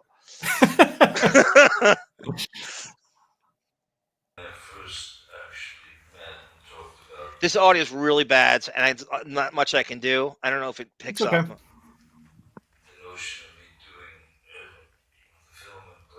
Okay, this is he's got the slurred. This is the Shep Gordon Award presentation. He is on. Right. I don't know. Speaking of which, if it's absinthe, medicated, he's on a lot of weird antidepressants and antipsychotics, and God knows what else with him now. He just had his lungs scraped, so he can't stand still. Yeah, that's my theory, is that you can't smoke as much cigarettes as he has and not have, some kind of procedure done. Honestly. When I first actually met and talked about the notion of me doing the film and playing Louis XV, the King of France. Oh, she's pissed. She's right? miserable. Yeah. Fake smile. Yeah. Yeah. He's got a cigarette in his hand. She's hearing the slurring coming out. It's like, here we go again. She's got to do this. He's got to do this. And they're just not meant to be, these two. I know she's French, Depp, but you have zero chemistry. Yeah. His hair looks great, though. You have all the chemistry of Dwight Howard and Kobe Bryant. The film was whatever we did, whatever we experienced. Oof. I think, and I hope it was. Now these two are laughing here, and Sarah said, "Oof." Do you think they're exaggerating? I know, like, the Deptford wives can't admit to any flaw at all and stuff. Right. Do you think they're wrong in their reaction? That is Shep Gordon territory. They're not wrong. What's good? And It's getting there. And I didn't. My oof was like, oh, he had a moment there. Kind of the eyes rolled back a little bit. Yeah, it looks like he was gonna pass out. Then I look at her and she's shooting daggers out into the audience. So yeah, that was the oof. Making the theater such a warm and inviting place to enjoy the movie. You could cut the tension with a mayor of Kingstown spork. Go ahead, David. No, it's me. Where's this held right now? This video, like where? England. Okay, I mean, he's used to like Man's Chinese theater. Is this just like a little mini theater? Like he's used to like walking red carpets. I mean, do you think he's like, this is beneath me? I've never been to the venue. Only Joni has been there in the chat. She sang Evanescence there, and I don't know what could be. Do you think he thinks it's too small for him? Is what you're saying, Judy? Yeah, I mean, I bet it's like one of those international film festivals where it's like it's not. I mean, you would know better than me, but I wonder if he's in Europe. He's mobbed by like the 20-year-old girls that love him from Pirates. I wonder if it's more like film nerd people at something like this, so he feels like he can be a little looser. That's a great question. Like what the demographic is that actually goes to this. Right. They're usually film nerds. That's a great question. There's a lot of fake fans he got from the Fairfax trial now that are just these psychotic, more of Amber Heard haters than they are fans of his. But now they're pretending to like his movies, and it's really fake and stuff. Right. And I wonder if the film nerds their tastes are already so esoteric that they accept a obviously inebriated Johnny Depp on stage as being him being a hothouse flower genius, and so hothouse flower. Listen, there are people who think that it's a period piece. I like it. I don't care what it is. I don't care. It makes me look smarter than you and more sophisticated if I say, listen, I watch period pieces. That's the other thing too, is like the audience may just be here because they want to tell people that they watch period pieces, and it just coincidentally Johnny Depp happens to be in this one. They're not here for Depp. Yep. Yeah, Yes. like they go up to him and go, "Oh, my favorite movie is The Libertine," or The Rum Diary. Like out of his whole thing, they pick like the most obscure, worst one and just try to, gush on him. The Libertine is the one you'd say, yeah, that's a good one. That's the worst pretentious movie he's done. That's like it's right in the.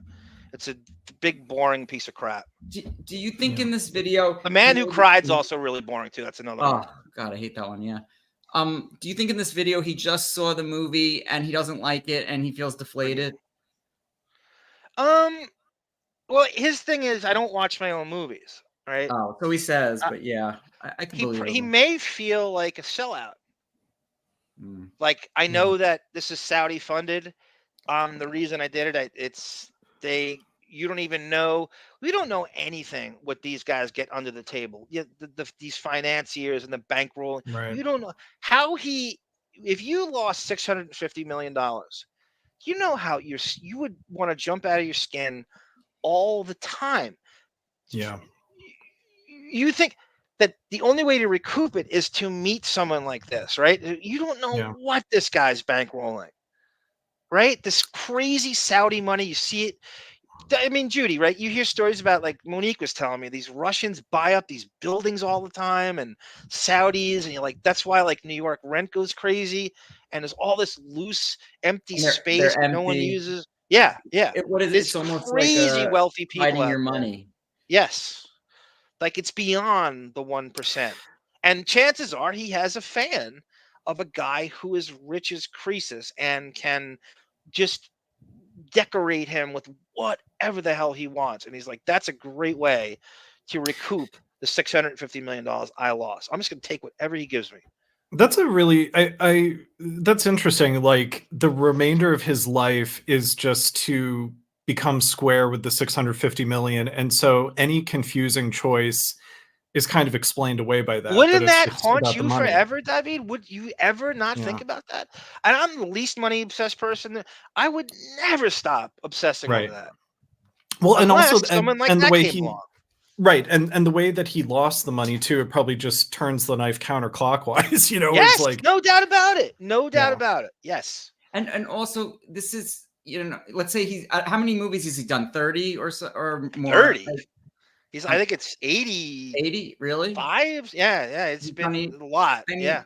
Depends what you consider, like cameos and stuff. Oh, I okay. mean, you can go ahead. No, it doesn't matter. So dated because every movie he does the global, let's say, red carpet. I mean, it's just like so boring to him, probably.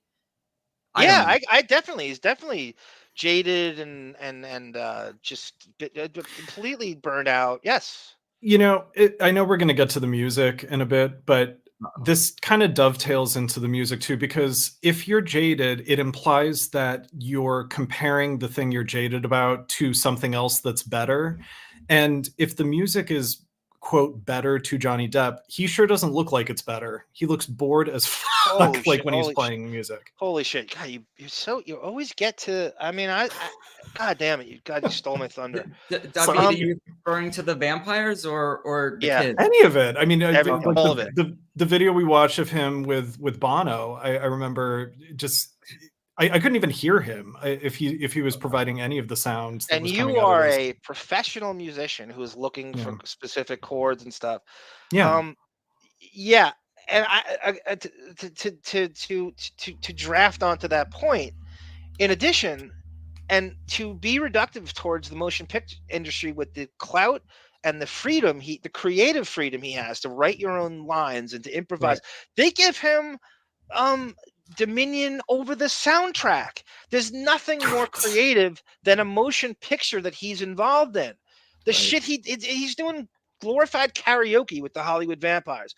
The motion picture experience for the likes of him is far more creative, that you get to do whatever the hell you want in writing and musically. He does not know the word no. So to prefer just to be bored, staring at the ground. I mean, as a basketball player, it'd be like if I looked at the ball when I dribbled. He's staring at his cords when he plays. Like, who does that? They've been playing that long. And it doesn't look, as David said, he doesn't look like he's having a good time. It's not a good promotion. This is my first love. You're rolling your eyes and not even right.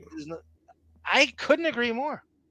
Yeah, I mean, he's been reunited with music after a allegedly torturous 35-year acting career, and he's still not happy. Like, but that's also like being visibly bored with something is also kind of a power play. It's kind of it can be a substitute or extension of charisma, because you get people thinking like, oh gosh, Right, it's like he seems unsatisfied. I should follow this guy and see what he's actually into. Like that. I don't need to be here. People. I don't need this movie. I don't. Right, exactly. I'm looking at the last Vampires set list. It's just so boring.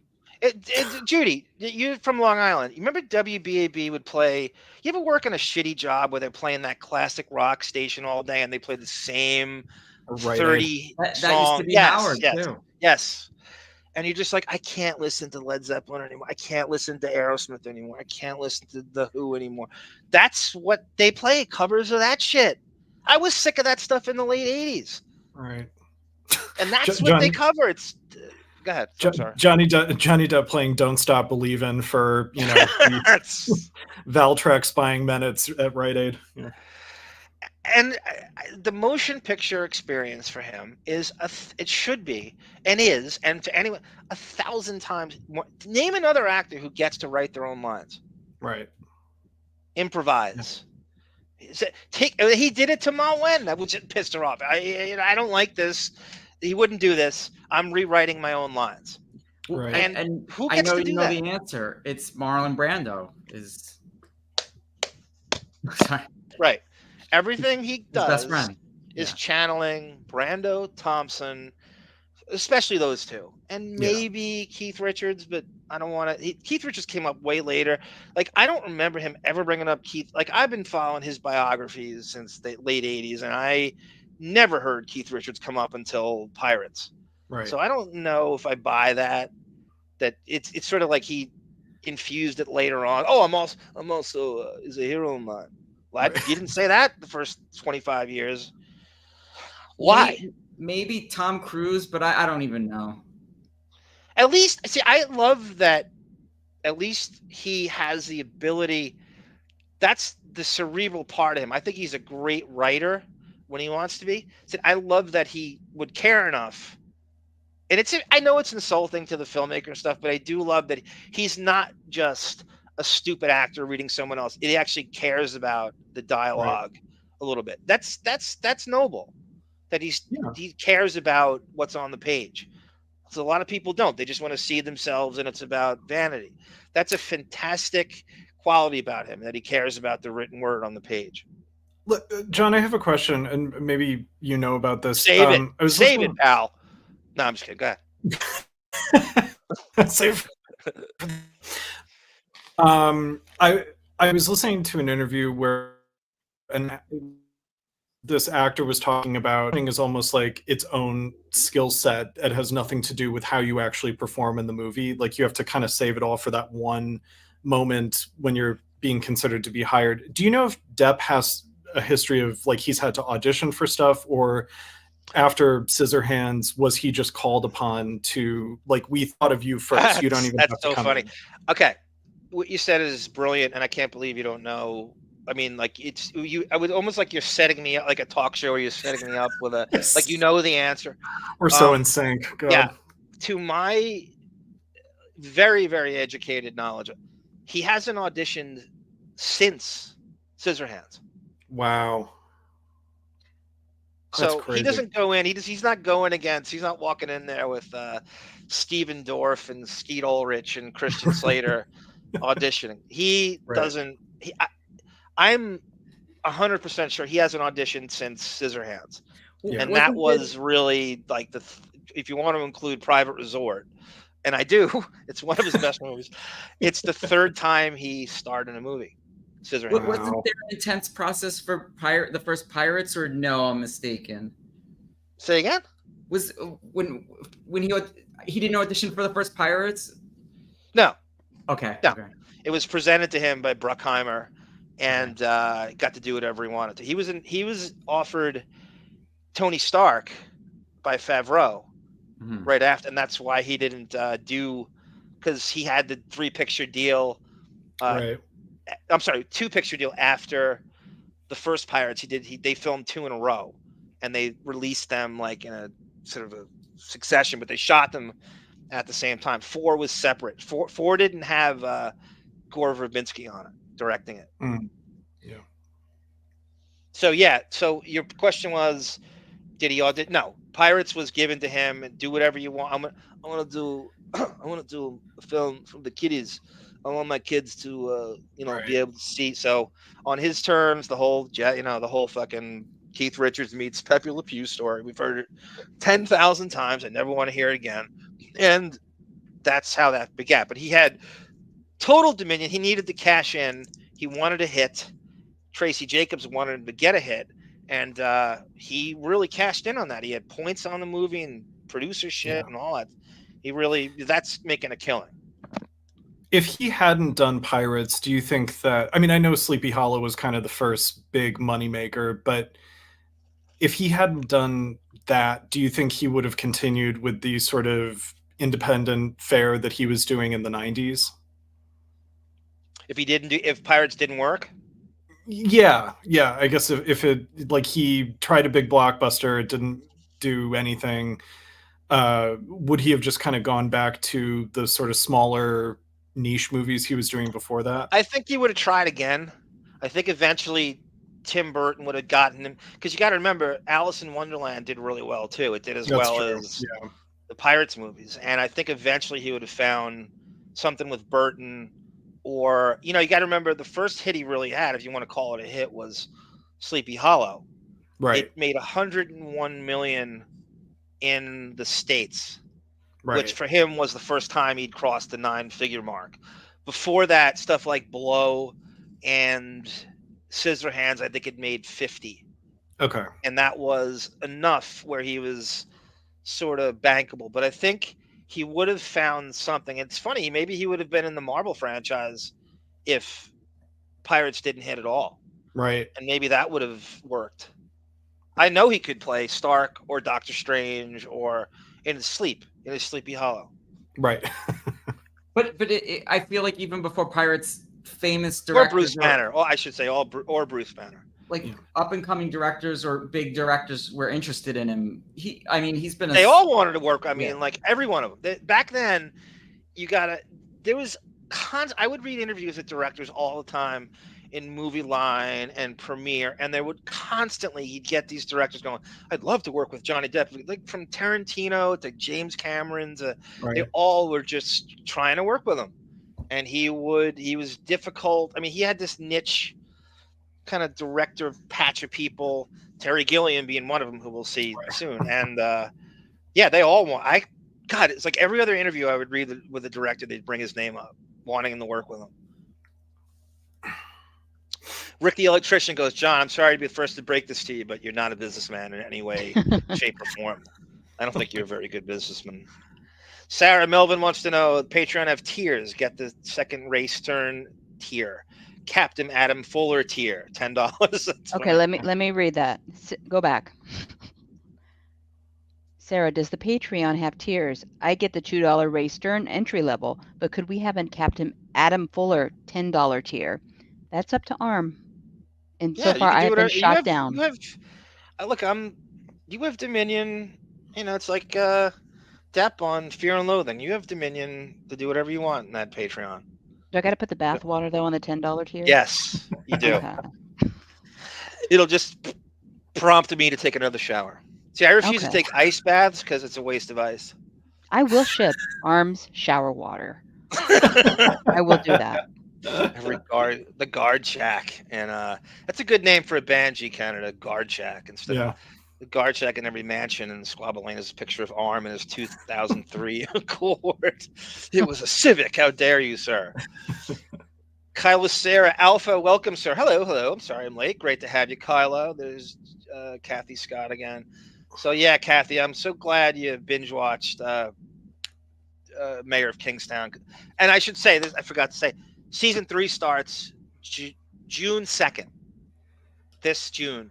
And what I love about the streaming services is that they don't abide by the television calendar. Right. If it's not releasing a whole thing at the same time, they're coming out in the summer. They don't give a shit. They don't care about any of that. The traditional TV seasons, that's great. That's the best part about this generation. This kid trying to make a film for that length of time. All right, we're good. Isabel, welcome, Isabel. She's a great point here. I will not see a movie that's not in English. I just won't, and I will not be seeing them. It's just like really is arduous, right? Then you got it with the subtitles and shit. This movie is not going to be made if it's not for Americana imprinting its Depp into it, right? So you're going to make it in French, and you're alienating that many people if the intent is to make a profit. She's absolutely right. You want to speak in French? Jesus. Why would you not want to hear him try to speak in French? That's all right. That's all right, my love. Come over here and whisper it in my ear. Right. She is a raging next Tuesday and a half. She is. I'm telling you. I got to say this too. Like Depp's done so many things in this business. You think it's got to be difficult for him to take directive from her. He's got to be just like, she doesn't know shit. What has she done? Really?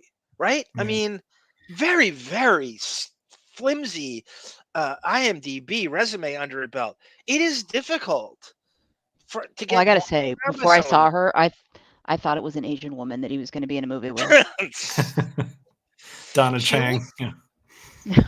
But I do believe he read. I do believe he read the script, on his couch, and he was interested at some point. That's just my opinion. No, I think he wasn't getting. He was toxic to the industry when this came along. He's like, it's French. I get to do whatever I want. I'm Saudi bankroll. I'm able to wear a costume. Yeah, he doesn't.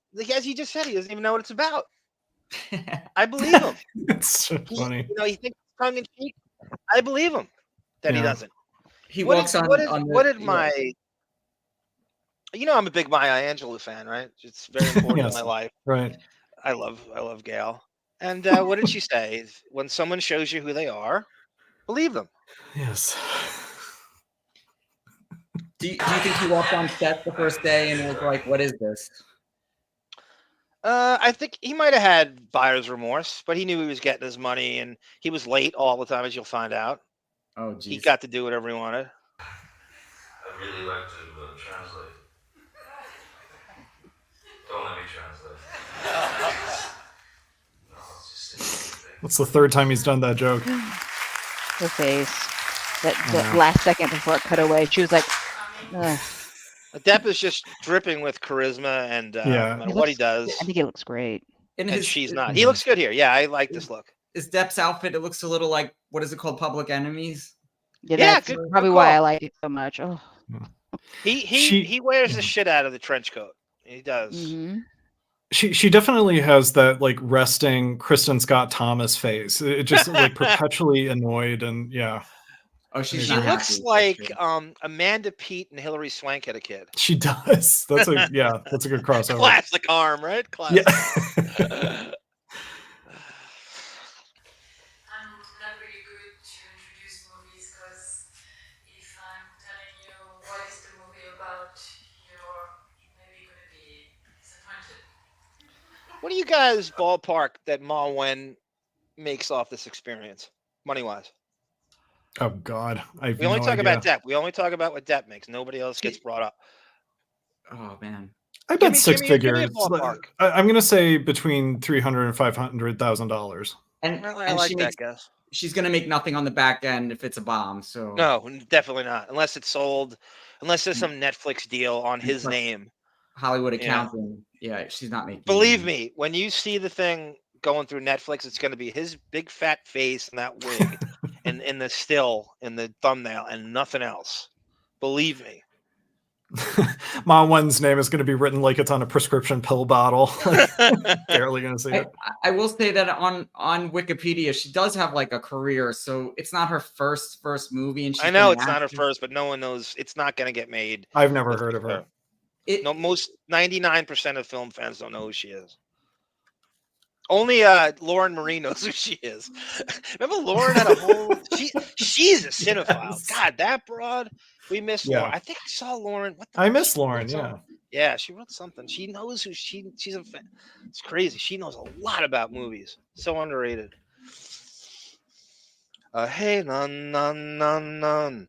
Life in a northern town. She lives in like upstate New York. I think of that song when Joni writes, Johnny Depp in breeches and stockings is my favorite thing in the world. We have the complete opposite taste in his filmography. I'm all about the crime biopic drama, and she likes the fucking period pieces. I have no tolerance for the period. Yeah, but I find Neverland's cute. It's not. He won it. He was nominated for Academy Award for that. It's my second favorite Depp movie. Really? Yeah, I do like it. You know who the producer is on that, right? Is it Weinstein? It's Buddy Harvey, yes. Oh, HW. Harvey Weinstein's involved in, I think, at least a half dozen Depp movies. Chocolat, anything Miramax, I don't know what the movie's about. Yeah, we're gonna do The Libertine again. How about the Libertine animated series on Cartoon Network? Yeah, right. Oh, Sweeney Todd, I love Joni.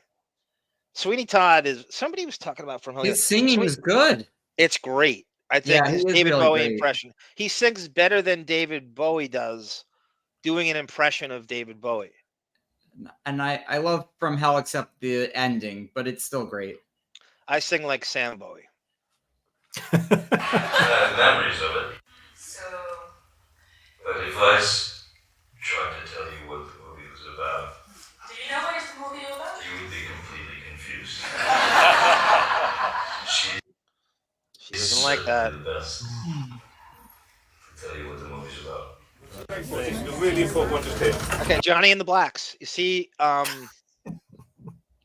you were going to do an episode, Sarah? You didn't want to be a part of it, Johnny and the Blacks? No, moving on. So this is Depp posing with, they all have like Seal's accent or Idris Elba. They're like black Brits. And this is him. I love this picture. God damn. This is going to be part of Johnny and the Blacks when we do Are they the actors in the movie?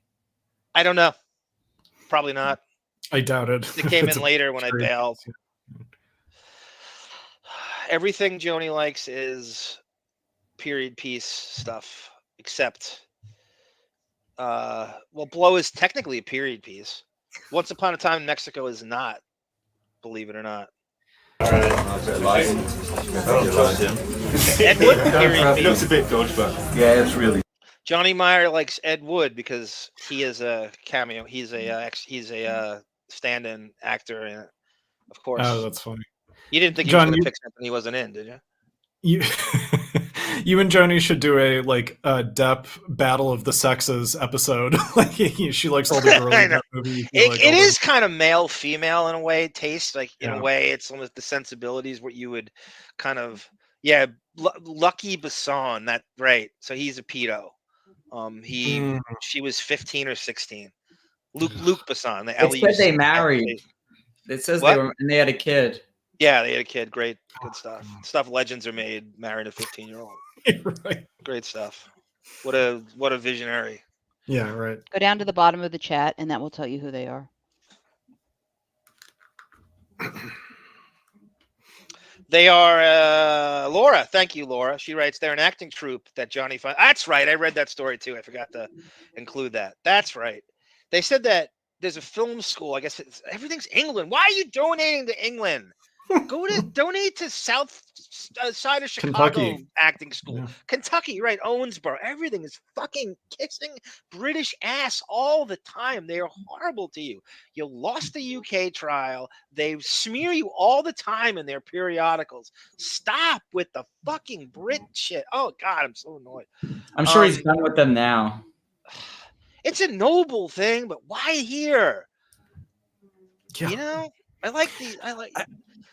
I mean, I wonder if he sees it as like the place where he got his sort of affectation personality transplant, and so he's got to make good to make sure that they like him before he dies again. Before he dies. Yeah, that's a good theory. Only David could. Trinity Jean, thank you.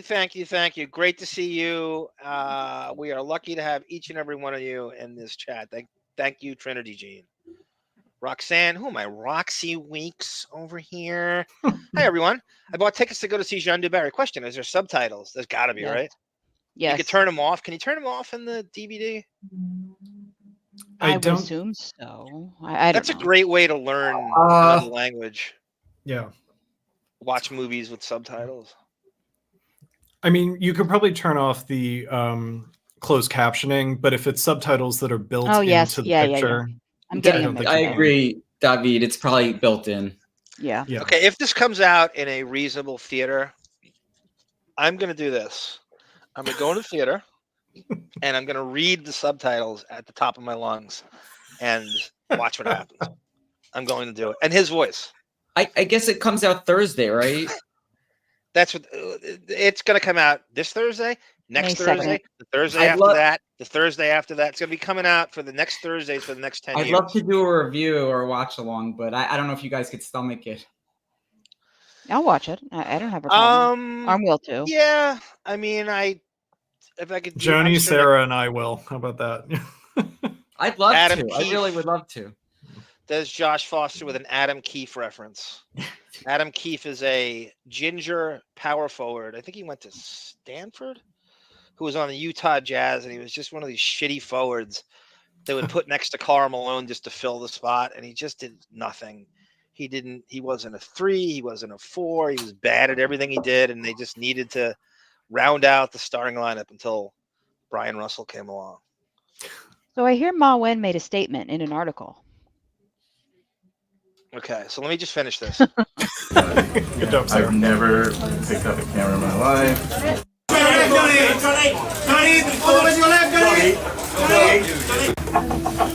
That's Terry Gilliam. Oh, wow. Terry Gilliam is the director of Fear and Loathing in Las Vegas. There's a thing that didn't come out called well, he was so even better than that. When Heath Ledger died, Depp, Jude Law, and Colin Farrell filled in to finish the movie for Terry Gilliam, and it was called The Imaginarium of Dr. Parnassus. Yeah. And so he did a movie called The Man Who Don Quixote, and I'm not going to say Quixote. It sounds so pretend. I know that's the way you say it. I'm not saying it. So I sound ridiculous. I sound like a charlatan thing. That's how I was always taught this. Yeah. Don Quixote. And so the movie never got made. So they made a documentary about the movie not getting made. I want to see it. Is it good? And it's pretty good. I like Terry Gilliam. He's definitely a good. He's a guy who has integrity. You know, he really doesn't sell out. If the closest thing to selling out would be what, 12 Monkeys? I was going to say the Brad Pitt connection for next week is he directed. That movie's really good. And he just keeps churning out. He does believe in what he does. He's really got a fierce integrity about what he does, and he's definitely a good guy to hook up with. There's an interview with him where he kind of trashes Schindler's List. Does he really? What does he say? He basically says that, you know, Steven Spielberg made a movie about the Holocaust that had a happy ending, you know, because he found one sliver of hope out of the Holocaust that Oskar Schindler was, you know, able to save the amount of people that he did. And he said that wasn't bleak enough, or something to that effect. That's another thing I like about Gilliam. He is not short on like kind of contrarian or opinions that are genuine, and he's not afraid to bash something, and he really doesn't give a shit. And he also in that same interview he says, "I wish I had the budgets that Steven Spielberg got." So there's a little schadenfreude, but yeah, he's right. What could he do? Imagine what a guy. That's a great experiment. What can Terry Gilliam do with a $150 million budget? And right. By the way, I watched Dr. Parnassus specifically for the Deppening, and I didn't like that movie. No, it's not. It's. I see what they're doing. I don't know how much it got fucked up because of Heath Ledger, but it's not a favorite of mine either. It's a Gilliam movie though, and that was kind of what happened. He gave Depp maybe the best compliment I've ever heard by anybody. In this industry, and he said that he was in Monty Python, and he said that Depp is more creative than anyone he's ever worked with in sketch comedy or improv. Wow. As a comedic thespian, chameleon. Now that's an amazing compliment to a leading man trapped in a character actor trapped in a leading man's body. Right. Better than John Cleese. He's more creative and talented than anyone I've ever worked with in improv or sketch comedy. Right. None of them can do what he does character-wise. So that probably doesn't get any better than that. Probably Depp improvised some of Fear and Loathing, I imagine. Well, I mean, he is so close with Thompson, right, that he'd have to have the ability to write his own. It's based on the book verbatim, but he's gonna, at that point, he hadn't, had this super hit because Sleepy Hollow came out after that, but he definitely creatively was a force on that as well. And that movie had gone through different directors and writers. And I told you that story about Alex Cox. Sarah, what did he direct again? Is it? I knew he also directed Sid and Nancy. Sid and Nancy. Right. So he was originally, I think he was originally tapped as the director and writer, and he was so prickly and pretentious. Thompson invited him to his Aspen Woody Creek compound, shall we say, and he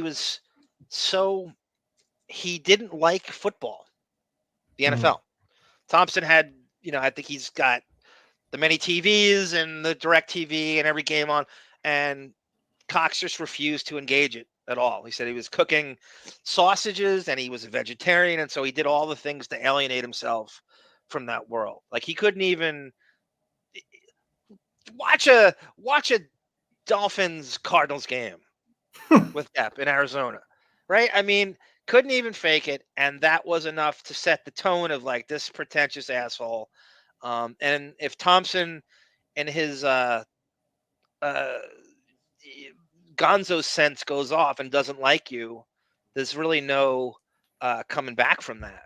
And that got him, and then Gilliam replaced him. And that's how that went down. And the movie is as good as you're going to do to adapt that book. It's very difficult to do. It's an amazing job they did on that. Yeah.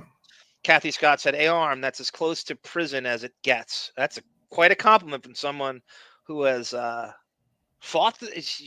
Who knows better than Kathy Scott? Yeah. That's the ultimate. They should use her in the taglines for the show. Yes. What the hell is I going to show? Okay. How about that? Captain Jack Sparrow is in the house. Johnny Depp in attendance today here in Arizona. I cannot tell you how proud I am to have finally found that clip after 15 years. It's amazing. God. Hey there, here we go, guys. The news. Beautiful. Yes, I'm learning. I've never felt muscles like this until I squeezed to learn so many words. Depp sounds like Thompson on acid, in fact, while he was with Gilliam there, right? You remember when they had the acid trip and they're walking through with Benicio and the... God, that's crazy. I didn't even... Or the readings they did at the Viper Room. Didn't Hunter S. Thompson do some... Yeah, right. Remember Depp had the bouncer throw the guy out for asking a tough question? That's right. You remember that, Sarah? No. Sarah? Yes, I do That remember that. journalist who was in there, they That had him bounce from the staged, typewriter that room. Yeah, staged situation. Yes, I remember he that. thinks it's staged. Not everything is wrestling, Sarah. You and Brendan. You know what? Speaking of Brendan, if you're in the house, what shook me this week? AEW and WWE are the two wrestling companies, right? The major ones. AEW has a man named Jack Perry who wrestles. He's like a mid-carder. He's not that great. He's Luke Perry's son. I was thrown. Oh my God. He looks exactly like him too. I knew that. I knew that his son. Because when Luke Perry died, I remember seeing that. I'm like, holy shit, that's crazy. I remember Luke Perry is a wrestling fan. I do remember that his son was a wrestler, but I completely forgot about it. Does he have the praying mantis body of his father? Yeah. See, Autobot says, you didn't know that, Sarah? I barely pay attention to AEW. It's such trash. And I pay attention to about half of WWE. Donvi, I don't know if this makes me gay, but I'm gonna say something that ties into you here. I'll tell you. I don't know if you people have like a gaydar for this stuff, but Luke Perry is from a town in Ohio called Fredericksburg, Ohio. Do you know what that is? Let me see what city it's near. I don't know it off the top Okay, of it my must be head. like a really small town. I don't know. It must be far away from Cleveland, I'm guessing. Yeah. I don't know. I remember. I don't know why I remember that Fredericksburg, because it reminded me of Depp being from Owensboro, or Miramar. It was almost like a weird small. You wouldn't know it if I wouldn't know the town existed if they weren't from it. It's about 90 minutes south of Cleveland. Yeah, so it's near a town that I know. So that's interesting. I didn't know that. Is it? It's the and it doesn't make you gay. Don't worry.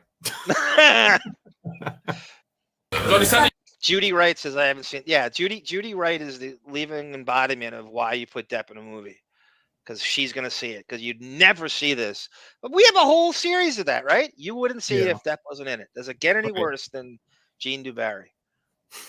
Thank you, lovely. Johnny, gonna get you another blue pencil. Johnny, do you want to go? Johnny. My man, brother. Johnny, up here, man. See, what I would do if I were at this thing is I'd be different. I would call the security. Right. Sean Bett, Malcolm Conley, sign this. Sean, Malcolm, and they Peachy Cokie. Don't molest me. Thank you. Johnny, I'll take my pen back at the. When you're in there. Okay, that guy to the right. His name is Mark Gibbs with the fucking crazy hockey. He looks like a hockey goon, right? Like a Hartford Whalers hockey goon. Yeah. And he was at the trial the whole time. His name doesn't come up much. Finally, he's on an Instagram. I think it's called Concert Mark, if you want to look it up. And it shows. It's funny because you can track Depp's schedule by looking at his Instagram. In a way, okay. So he lives with Kathy Scott in Tennessee in the same house, in the same in the same cul-de-sac, and so he goes to he hangs out with Depp, and then runs to Tennessee after that, and you see him with I think his son was a college football player, if I'm not mistaken, and he's just got this crazy mullet. And do you think over time, Johnny Depp's relevance will make it so that he would be more accessible as a celebrity over time, or do you think he's just going to get more private and more sort of Howard Hughes-ish? It's funny. There was an interview with him not too long ago, and he was talking about how he is utterly and completely out of touch. I was vacuuming the other day, and like a lot of people do, I'm thinking about Depp when I'm vacuuming. Last time Depp ever ran a vacuum cleaner, I really said that while I was vacuuming. I thought Benny and June. Right. I think he vacuums in Gilbert Grape too. No, and Donnie Brasco. You remember he's obsessively neat in Donnie Brasco in the deleted scene. It's deleted. It's actually in the director's cut. So there's 3 movies where he vacuums. It's how crazy. This is why we qualified to do this show. Right. And so Gilbert Grape, Benny and June, and Donnie Brasco, he vacuums. And he said his least favorite sound in the world is vacuum cleaner. But yeah, when's the last time he vacuumed? And even after all the shit that went down at the Eastern Columbia building in Right. Australia, last time he himself has run a vacuum cleaner. He's picking up after Isaac Baruch and his part of the Can you imagine? That would be really funny if he was cleaning up after. Isaac's such a slob, right? That's so funny. You're out of touch, I'm out of time, but I'm out of my head when you're not around. Sarah, do you still have the Gary Delabate video with Hall & Oates? Yes, it's on my Sarah channel. It's really underrated. It's really good. We're gonna do a very soon, and I'm trying to figure it out. We're gonna do a Stern series, Radio Gunk Presents, and I think I'm gonna call it Lotus Notes. And that's good. Yeah, right. I mean, that's a perfect. It's almost like the Pensky Files is the perfect name. And the likes of you guys on. I'm gonna do themes of just shit I think of, and I'm sure. Why don't you call it Quite Frankly? I can steal my own name from the friend. Burger. It's like what Bono says. Like what Bono says in Rattle and Hum. Charles Manson stole from the Beatles. We're stealing it back. Call it McDowell's. Yeah. You've heard of the Taco Big chime. Mac? Right. You've heard of the Big Mac? Well, we're the Big Mac. Right before Helter Skelter, yeah.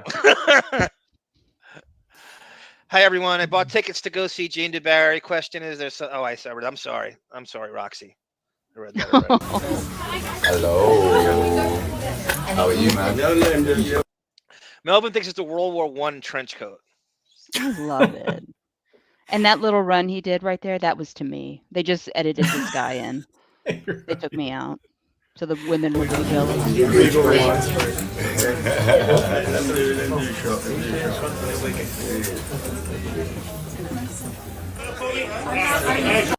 Judy Wright goes, holy shit, you guys are presuming a lot about this man, his emotions and what he's feeling. You don't know him. Yes, I do. And yes, I do know his emotions better than he does and better than everyone does. Yes, I do know him, and I will presume anything I want. I will think for him. I will speak for him. I will be his emotions. I will know his career and scripts. Yes, I do know him better than he knows himself. That you can quote me on that to anyone. I'm with these guys. Hey, Mark. Yeah, I'm good. Thank you. I'm with these guys. Hey, Mark. Yeah, I'm good. Thank you. Mark is Mark Gibbs. That's a security guy. You can't. He's off, so that's why the same. I was wondering, what is this? What is this edit? Yeah, this is how I can. I was just trying to show you the run the gamut. There's Gilliam again. Oh, okay. Oh, yeah. How can I say no?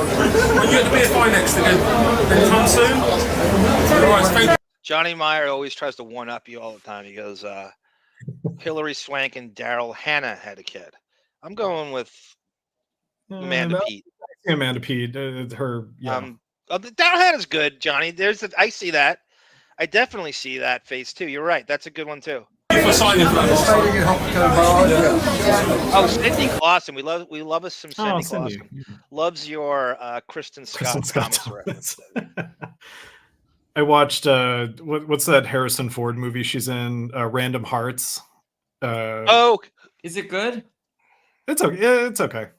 It's kind of boring.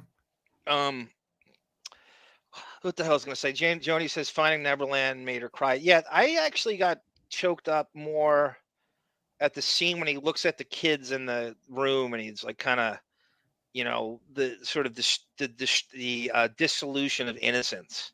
Yeah. How when you grow up. I thought that was really well delivered, and his look, which he's a great silent actor where he doesn't have to really say the words to convey that.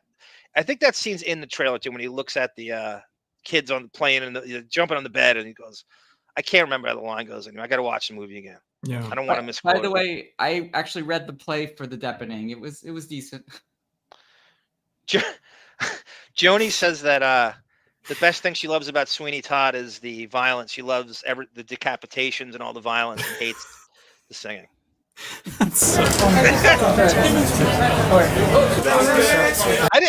I can't. Watching Sweeney Todd for the violence is an interesting way to go. I don't even know. Yeah. It's always weird to think about. I mean, I know that movie and the show so well that it's like that's weird. There's like decapitations and there's singing. It's like it is weird. It's like you forget that like Adolf Hitler is a character in The Sound of Music. Like it's you would never David, think you're the Stephen Sondheim of West Hollywood. If only. Do you guys like Sacha Baron Cohen in Sweeney Todd? Yes. Yeah, I remember does a when he solid was job. in there, it was like it wasn't stunt casting. Like he's really talented at in his own Yeah. right, but it was weird to see him in a as a legitimate actor. Alan Rickman's really good. Yep. Yeah, it's a good cast. Frank the Tank says his mortgage renewal made him cry. Jesse and the Rippers. PCBPO23. It's an interesting reference you make to John Stamos in Full House. Did you know that he lived in the Eastern Columbia building? Stamos did? Yeah, Oh, I him didn't and know Tom that. Sizemore. Well, who was it that looked that up? Was it you, Sarah? Someone? Oh, No, God, was somebody it Melvin? else. Melvin did. Melvin looked it up. Probably. Who lived in the Eastern Columbia building? I don't know why, but we're the only ones that bring that up. Like you would think, like all the stuff that went into the Eastern Columbia building that would come up at some point, Right. but no. Go ahead, Debbie. I'm sorry, you're about to say. Melvin is the fact checker for the Gunk universe, so I'm sure he came up with it. Well, according to Amber Heard, though, James Franco lived in that same building too. Oh, that's remember that from the trial? She said, Yeah. "Oh, he lived there. He was a neighbor." No, he wasn't. I got a question for you guys in the chat and stuff, and I was thinking about this the other. What happens to James Franco from here on in? I think he lays low as he is now. Yeah. Well, I mean, he is really reviled, right? In a way, he had so much connection to the fucking Seth Rogen verse and all these weird, and he just they put him in so many things. Does he work again? He doesn't come up a lot when you He's talk probably doing about like theater or something. Yeah. I don't care about him at all Me in neither. terms of acting. Like, I think he's a total piece of shit in every way, but I'm talking about as an actor, I could give a shit. I could give a shit. So The last time I cared about him, he played James Dean in a TNT movie of the week. Oh, I saw That's that. the last time I cared about him. Is he alienated completely from the traditional industry? And should be, Yeah. and I hope he is. Well, he should. Do they really feel that way? No, but they have to say they feel that way. He's a legitimate predator. I mean, he's like Chris D'Elia predator Yeah. style. I think he has a brother who's much more attractive and a much better actor, and people sort of got wise to that. Well, you want to hear something funny, David? You talk about Dave Franco. Yeah, Dave Franco. You know what he was in? 21 Jump Street. Yes, isn't that crazy? Yeah. How does that not come? That's so bizarre. Is he the older brother? Younger. I think he's a little younger. Yeah. Yeah. Wow. He must. He plays have a been high school 5. student in the Jump Street movie. Was he like? That isn't. Oh, the movie. The movie. Okay. Oh yeah. The Jonah Hill movie. Yeah. Yeah. Rick the Electrician gives you a great imaginarium is a great word, Johnny Meyer. I agree. Rick the Electrician gives you a great compliment, David. He says he just loves your tolerance for like you people, and I think David gets the "I'm fascinated with gays" credit. I That's funny. If I could hook you up with Pete Buttigieg, I told you I know. I would. I know. I'll take Who's Dave your Franco. who's your fantasy? Who's your hall pass gay? If you Like could, are you talking about like a woman or a no, straight man? no, male. Oh, male. Is there like? It's funny. I'm not really attracted to.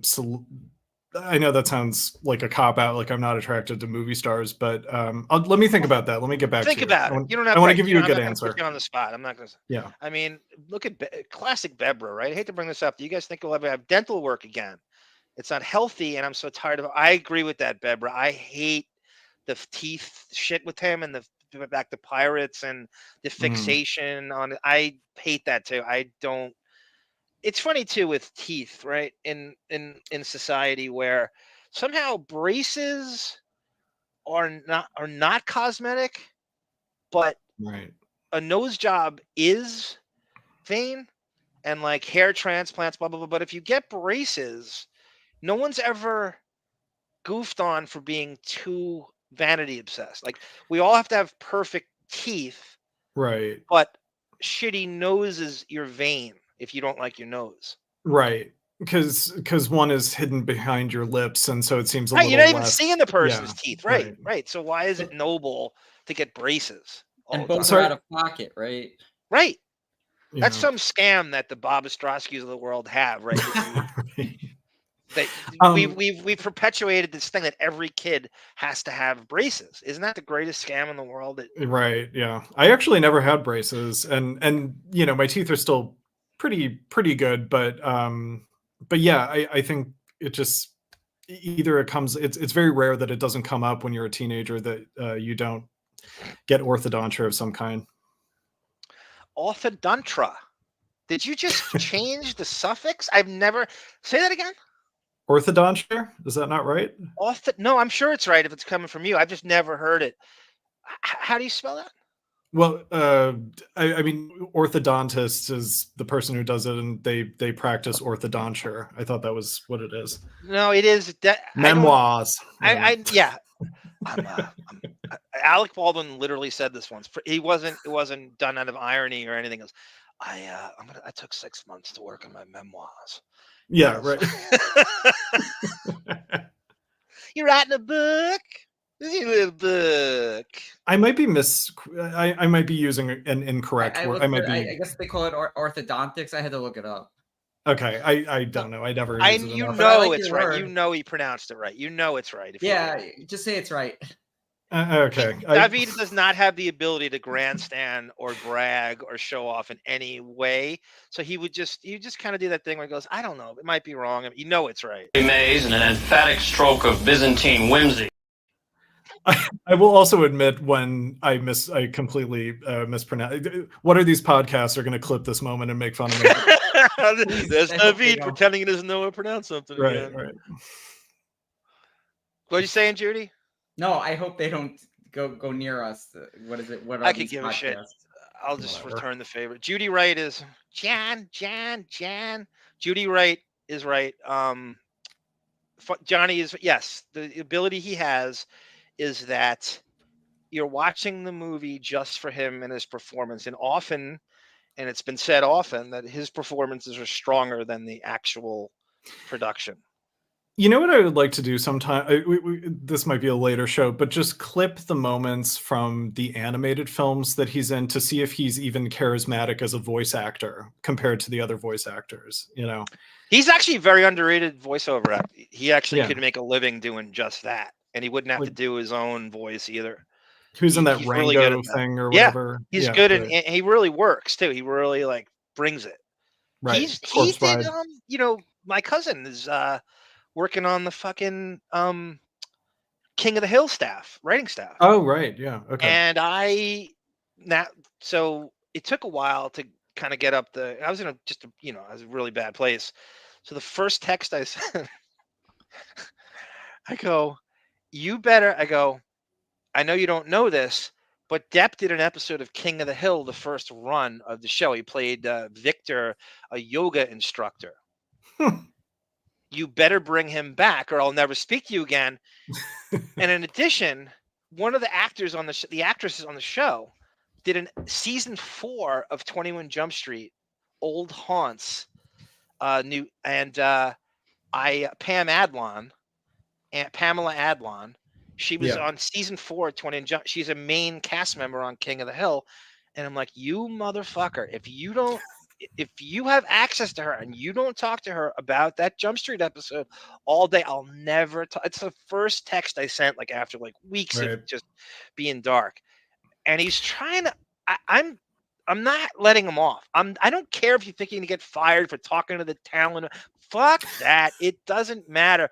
It's way more important we get stories than him being employed than getting Jump Street stories. It's way more important. I don't want to hear it. Yeah. They could bring back. I said I wrote the script. I wrote the script out. I said, here's the episode. No, I did. I'll show you the text. I'll forward it to you. Here's the script. You bring back Victor, the yoga instructor, and he becomes a Dallas Mavericks yoga instructor because they're too out of control with load management and there's too many injuries. So Victor, the show King of the Hill, I think, is set in Dallas, Texas or something. So he's the yoga instructor for the Dallas Mavericks. And you bring Depp back for this new regime of King of the Hill. I would rather your cousin go into a room that Johnny Depp has been in, if he was ever there, and with a jar up that air that Johnny Depp may have breathed, and I will sell that on the Patreon. I told you he saw him at the People's Choice Awards, right? He happened to be, they allowed him backstage. Then he needs to go back to that sighting, the site of the sighting, jar that air up and seal it. That was a very important, that was a crazy day because that day Depp thanked the fans for support. That was the day that the TMZ thing came out. And then he thanked the fans during that speech. And he was in City of Lies garb when he passed him. So he had the blonde hair and the mustache and stuff. Blonde mustache. Yeah. He was filming City of Lies. Starring I'll Johnny go to Meyer. I'll go to the Sweetser Gate with some mason jars and trap some of the air around there. Sample off of the push button on the intercom by the gate, and I will sell that sample. I love it. Yeah, Johnny is a good. Johnny Depp. The Gilliam introduced Heath Ledger to Depp by going, "Hey, you got to meet him. He's like he's the new you." So everybody's the next Johnny Depp back then, and Heath Ledger was one of these, the Doppelgangers. You know, Skeet Ulrich and. There's endless Steven Dorff, and nobody can seem to bring it. No one. Is that something that you want to hear? If somebody says you got to meet him, he's the next you. Oh yeah, no. Yeah, right. He's gonna replace you. It was a huge compliment to Generation X thespians. That's what I mean. That was like the gold standard of like, this is the career. Did you guys ever see Entourage? Yeah, a little bit on HBO. The Vincent Chase character, there was a constant thing with monofilament with mimicking Depp's career. He bought his house. That was a storyline on the show. Vince bought Depp's house. If you're Depp, though, do you want to hear that? I don't know that I would. I know Malcolm. Go ahead. Oh, I know you guys know this, but like, yeah, Heath Ledger was like in heartthrob. He was like a heartthrob in like teen movies, and then he did Monsters Ball. He was like sick of, that stuff. Yeah, I forgot about Monsters. I forgot that he was in that. How did you have a Halle Berry scene in there? You should. I know. I never jerked off to that so many times. I'm just kidding. I wish. That might be the most Billy Bob Thornton's hooking up with Halle Berry might be the most science fiction in the history of motion pictures. Grotesque. As you mentioned that, as a matter of fact. You know what I always remember from that scene. I know it's different for me and you, but what we will remember. But there's a light behind Billy Bob, and you see his shoulder hair glistening. Oh, God, you're right. You're right. God. With his snaggle tooth, like at least I'm masturbating to Halle Berry. You're masturbating to Billy Bob Thornton's back hair, which is kind of do I? Yeah. That's a great reference by you, Judy. And can I tie Depp into this a little more? You know who the director of that was, right? Mark Forster, who directed Finding Neverland. I did not know that. Yeah, it's weird, right? I wonder what his last movie was.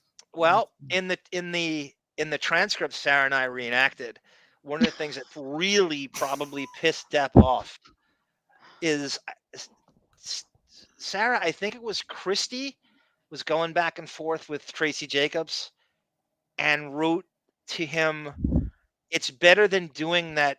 It's better than him doing that new Mark Forster piece of shit they want him to do. Right. And that wasn't for anybody's eyes or ears. And so they just eviscerated Mark Forster. And it's coming from Depp's people. So they think it's coming from him. Like she's speaking for him. Yeah. And he's the director of Finding Neverland. And they go, it's better than him doing that Mark Forster piece of shit. And we determined what movie that was. It was like a Winnie the Pooh, like Christopher Robin. Yeah. We looked it up. Yes, that's right. I guess his last. I don't know. The director's last huge hit was World War Z. If you saw that one with Brad Pitt, it was like zombies. I didn't see that, but I know exactly what it is. Good. Yeah. I don't know if I could handle it actually being Monsters Ball they were talking about, and Depp was cast in the Billy Bob Thornton role in that scene. I couldn't handle that. Johnny Meyer, what are you talking about? City of Lies here? That Depp's son in the movie is a minor league baseball player. Are you talking about when he goes? I think it was shot at USC. There's a scene of his son playing. He's a shortstop for this fictitious team called the Jays. And it's supposed to be like a minor league team of some kind. I don't know if it's not a real team, but and I don't know Russell Poole's son. I'm trying to find out if he actually played minor league baseball. And Depp is stalking his son, and he's going to all his games. He's sitting in the stands and kind of on the DL, he's taught him that, is that what you're talking about, Johnny, that he was walking to the USC stadium and he was recognized? I think he's talking about the clip it took you 15 years to find. Oh, well, that's not baseball. But he's wearing a baseball hat. Oh, okay. Never mind. I'm sorry, Johnny. I'm so behind. Welcome, Rodney. Thank you, sir. Isn't Depp over 60 now and semi-retired, no longer a leading man? Well, he's been saying he's semi-retired all these years. Well, I don't believe it, Rodney, until he really goes away. And the allure to get to do whatever the hell he wants all the time. You're never really retired. Why even say it, right? Why even say it? It's just going to be thrown in your face when you don't. Well, don't even announce it. It's a grand announcement. What Marlon Brando would do, I know, but don't even say it. It's going to get thrown in your face. Arm, you've said this in the past, is that you think he might never really get back to Hollywood ever again. So maybe he's like cutting it off at the past and saying, well, I'm not. No, what I said was this, and I mean this with all my heart and soul. And I'm the first person to say it, and it is true now more than ever, is that the Fairfax trial is going to define him all the time now. There's no situation where people aren't going to make synonymous with Amber Heard. Her victory, in a sense, is that he cannot do anything anymore for the rest of his life and career where that trial isn't the first fucking thing people are going to think about when they see him.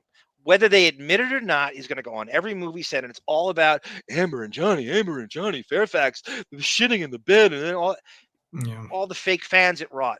That will define him. So he's never going to be able to resume that old career because this trial just usurped anything he can do cinematically, and that's a damn shame. Because even at 60, I think he's still got a lot of good stuff in him left. Right. Oh, for sure. Luke Perry worked as a doorknob. I think I heard that story too. PCPO 23 and street maintenance / construction. That's how he got all the lines on his forehead because he never worked on screen. Boy. Oh, interesting. Is Luke Perry's son's wrestling name? Is that true? Jungle Boy. Jungle Boy. Okay, Jungle Boy. It's cringe. Yes. Thank you, Melvin, for quoting me. Jim Cornette calls him Jungle Jackoff. Okay. Yeah, Dior, Laura. I'm not a fan of Dior either. You don't want to get me started on Dior. It'll be too much of a side. But I'll piss on Dior. Actually, it's funny because Judy Tenuta walked by the headquarters in Manhattan not too long ago, if I'm not mistaken. Didn't you, Judy? It was all boarded up. It was all boarded up. I was hoping to see a poster of Johnny, or an ad campaign. Do they throw perfume out in these stores? Like, do they? No, they get shipped off to like Costco's for those perfume stores in like outlet malls. You're right. Outlet that's malls. the move, right, Sarah? Go to a Dior Tanger outlet, and you can get cheap cologne that way. That's a good point. I haven't seen his ads in a while. They were everywhere. Like, 4 months ago? I haven't seen anything lately. Look at what Rodney says here. Armist Johnny Depp with Will Patton, Scott Pritchard is to Hackman, the Secretary David Bryce in No Way Out knows him better than Depp knows himself. It's a deep cut, Sean Young is in that. Kevin Costner and Sean Young. Well, we went after that. Depp's girlfriend, Amy, is in that movie. Oh, funny. In Jump Street in season 2. That's why I was looking for the clip. She plays a reporter. And you can't even see her face. And I'm sitting there going, I went through the whole thing looking for, she's in it for like 3 seconds. I must have spent 5 hours trying to find the clip. It was like, that's how crazy I get with this stuff. I remember wasting the whole night looking for her in this movie. All night. Does she get killed in as melodramatic a way in that movie? Do it, Sarah. Do Amy. No. Do you have how about we do the Maiwenn thing today, and then the next episode is the music? Yes, definitely. Bon Jovi will be on for that. Here we go. Maiwenn, we'll go to the first quote here. Maiwenn grabbed and spat at a journalist. You know about the story? This lady is ridiculous. Like, this is. I do, yes, but there's also a follow-up. I'm not sure if you have the follow-up. She says, when journalists like me concentrate on Depp, I don't want that, rather than the film's working class heroine, myself, it irks me. Maiwenn once grabbed and spat at a journalist whom she felt betrayed. I'm sure Depp can be scary, but whisper it. The gorgeous Maiwenn can also be scary. No argument there. Though mega famous in France, the 48-year-old may need a bit of an introduction for UK readers. Maiwenn, her mother's side, Vietnam. Wow, she's got a little Vietnamese in her. Could she be related to Dustin Gwen? Yes, they're cousins.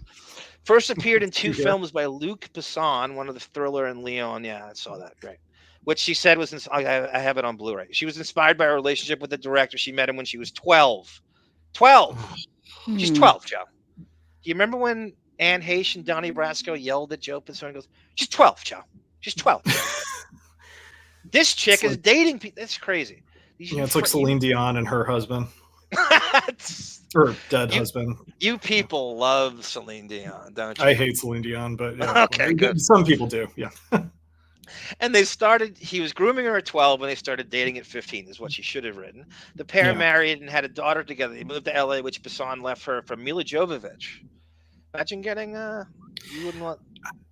How old was the guy when how much older is her husband? Oh, I think he has about 30 odd years. I think I remember saying.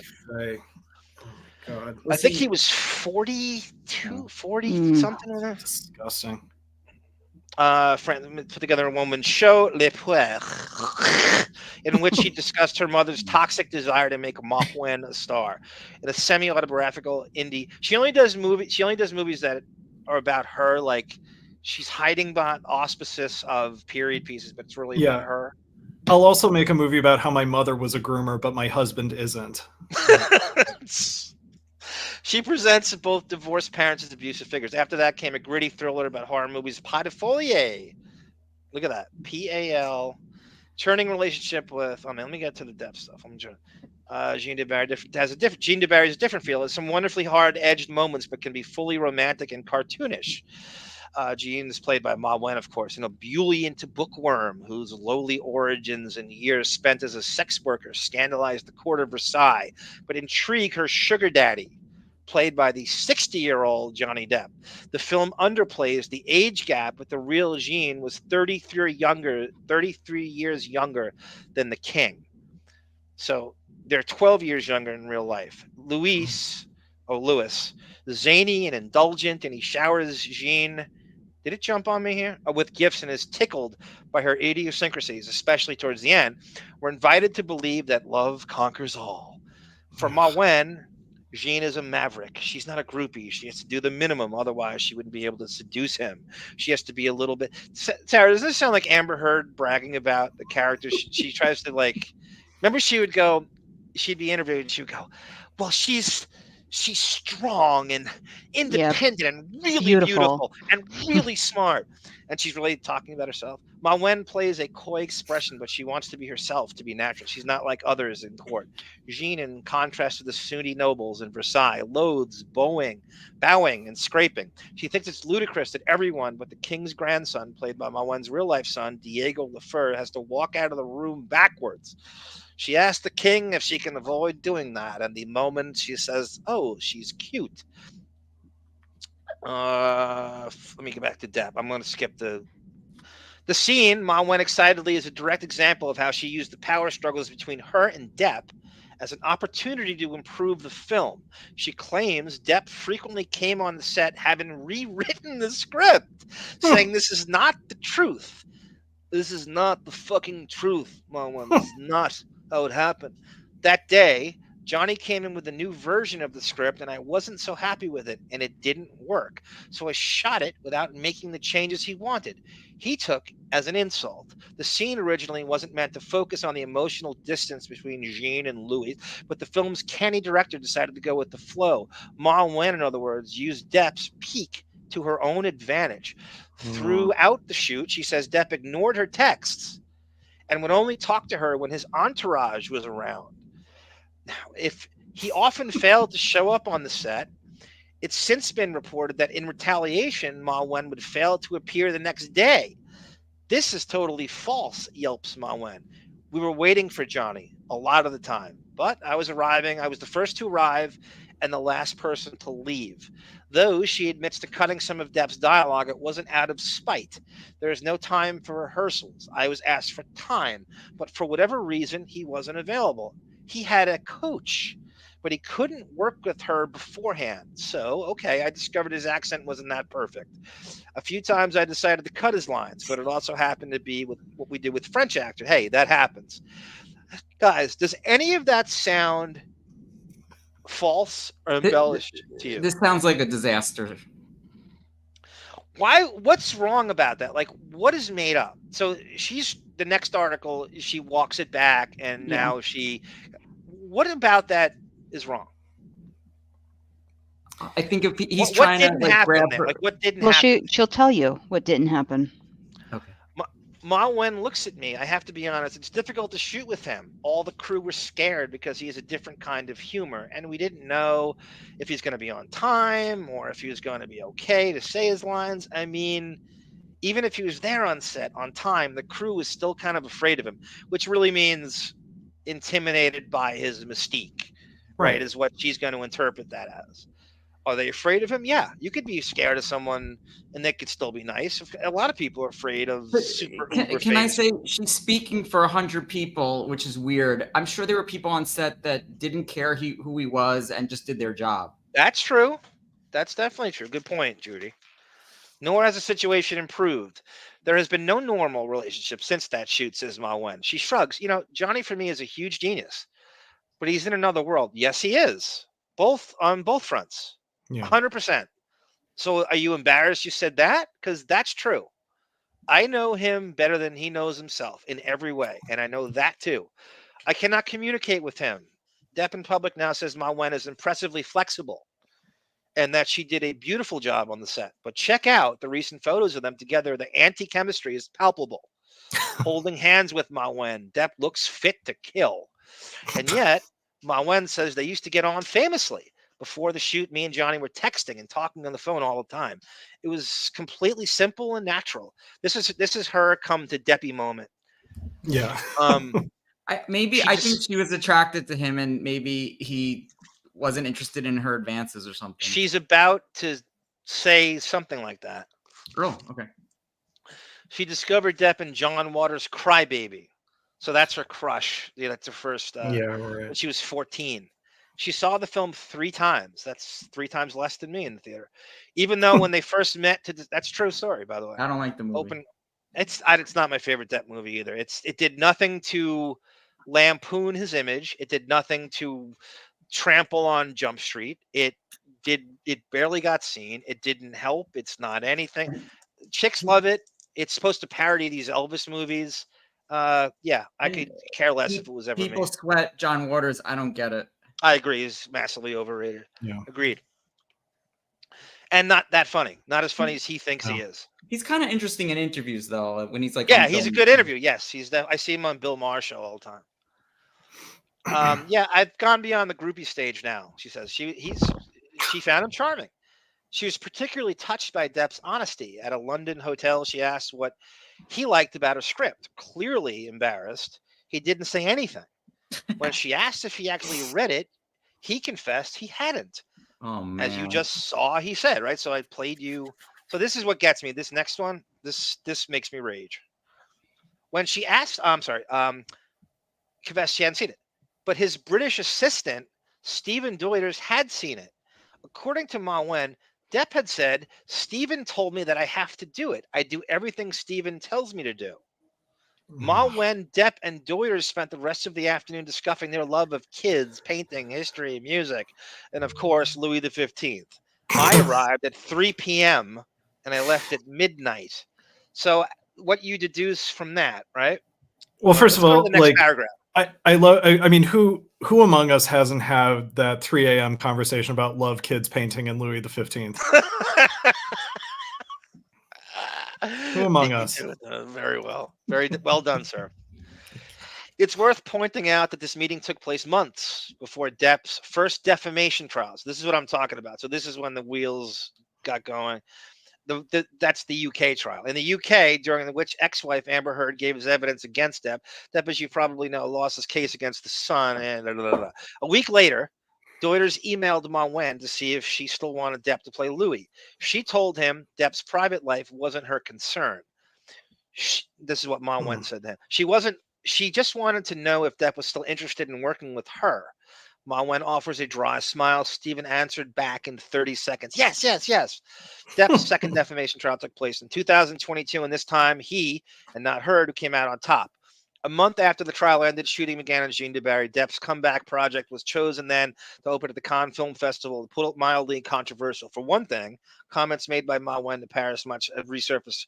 She said of the women interested in the Me Too campaigns, these women don't like men. That makes two of us. She also concluded, when I hear women complaining that men are only interested in their bottoms, I tell them enjoy it because it won't last.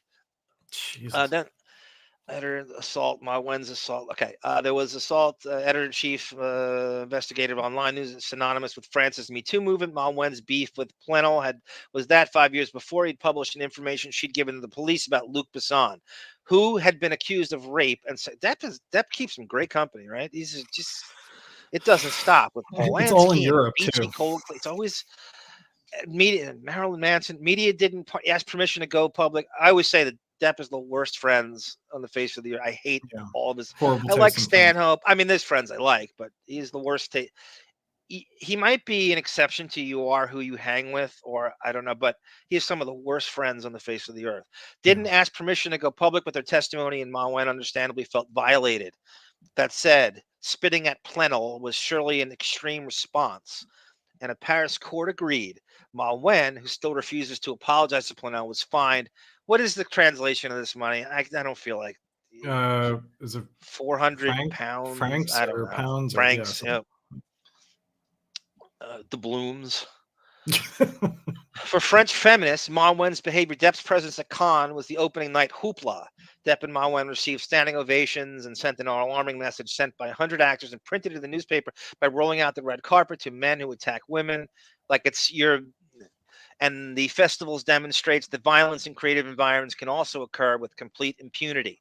Today, Maiwenn claims she was stunned by the media's reaction and says, though she managed to block it out, her mental hygiene, it did upset her. I hated it, she declares passionately, when the French media said that because I cast Johnny, I was against the whole Me Too movement. That is complete bullshit. I've been directing films for 10 years now. I know it's tough for women, so this Me Too is really important revolution. To say otherwise, to extrapolate and turn me against the Me Too movement campaign and vice versa, is a complete distortion and quite harmful. Isn't it funny how this Maiwenn is always being defamed and it's never what you think and she's never quoted right and what a victim, and then you know talking to this person. Go ahead. Is this the first female director he's ever had trying to direct him?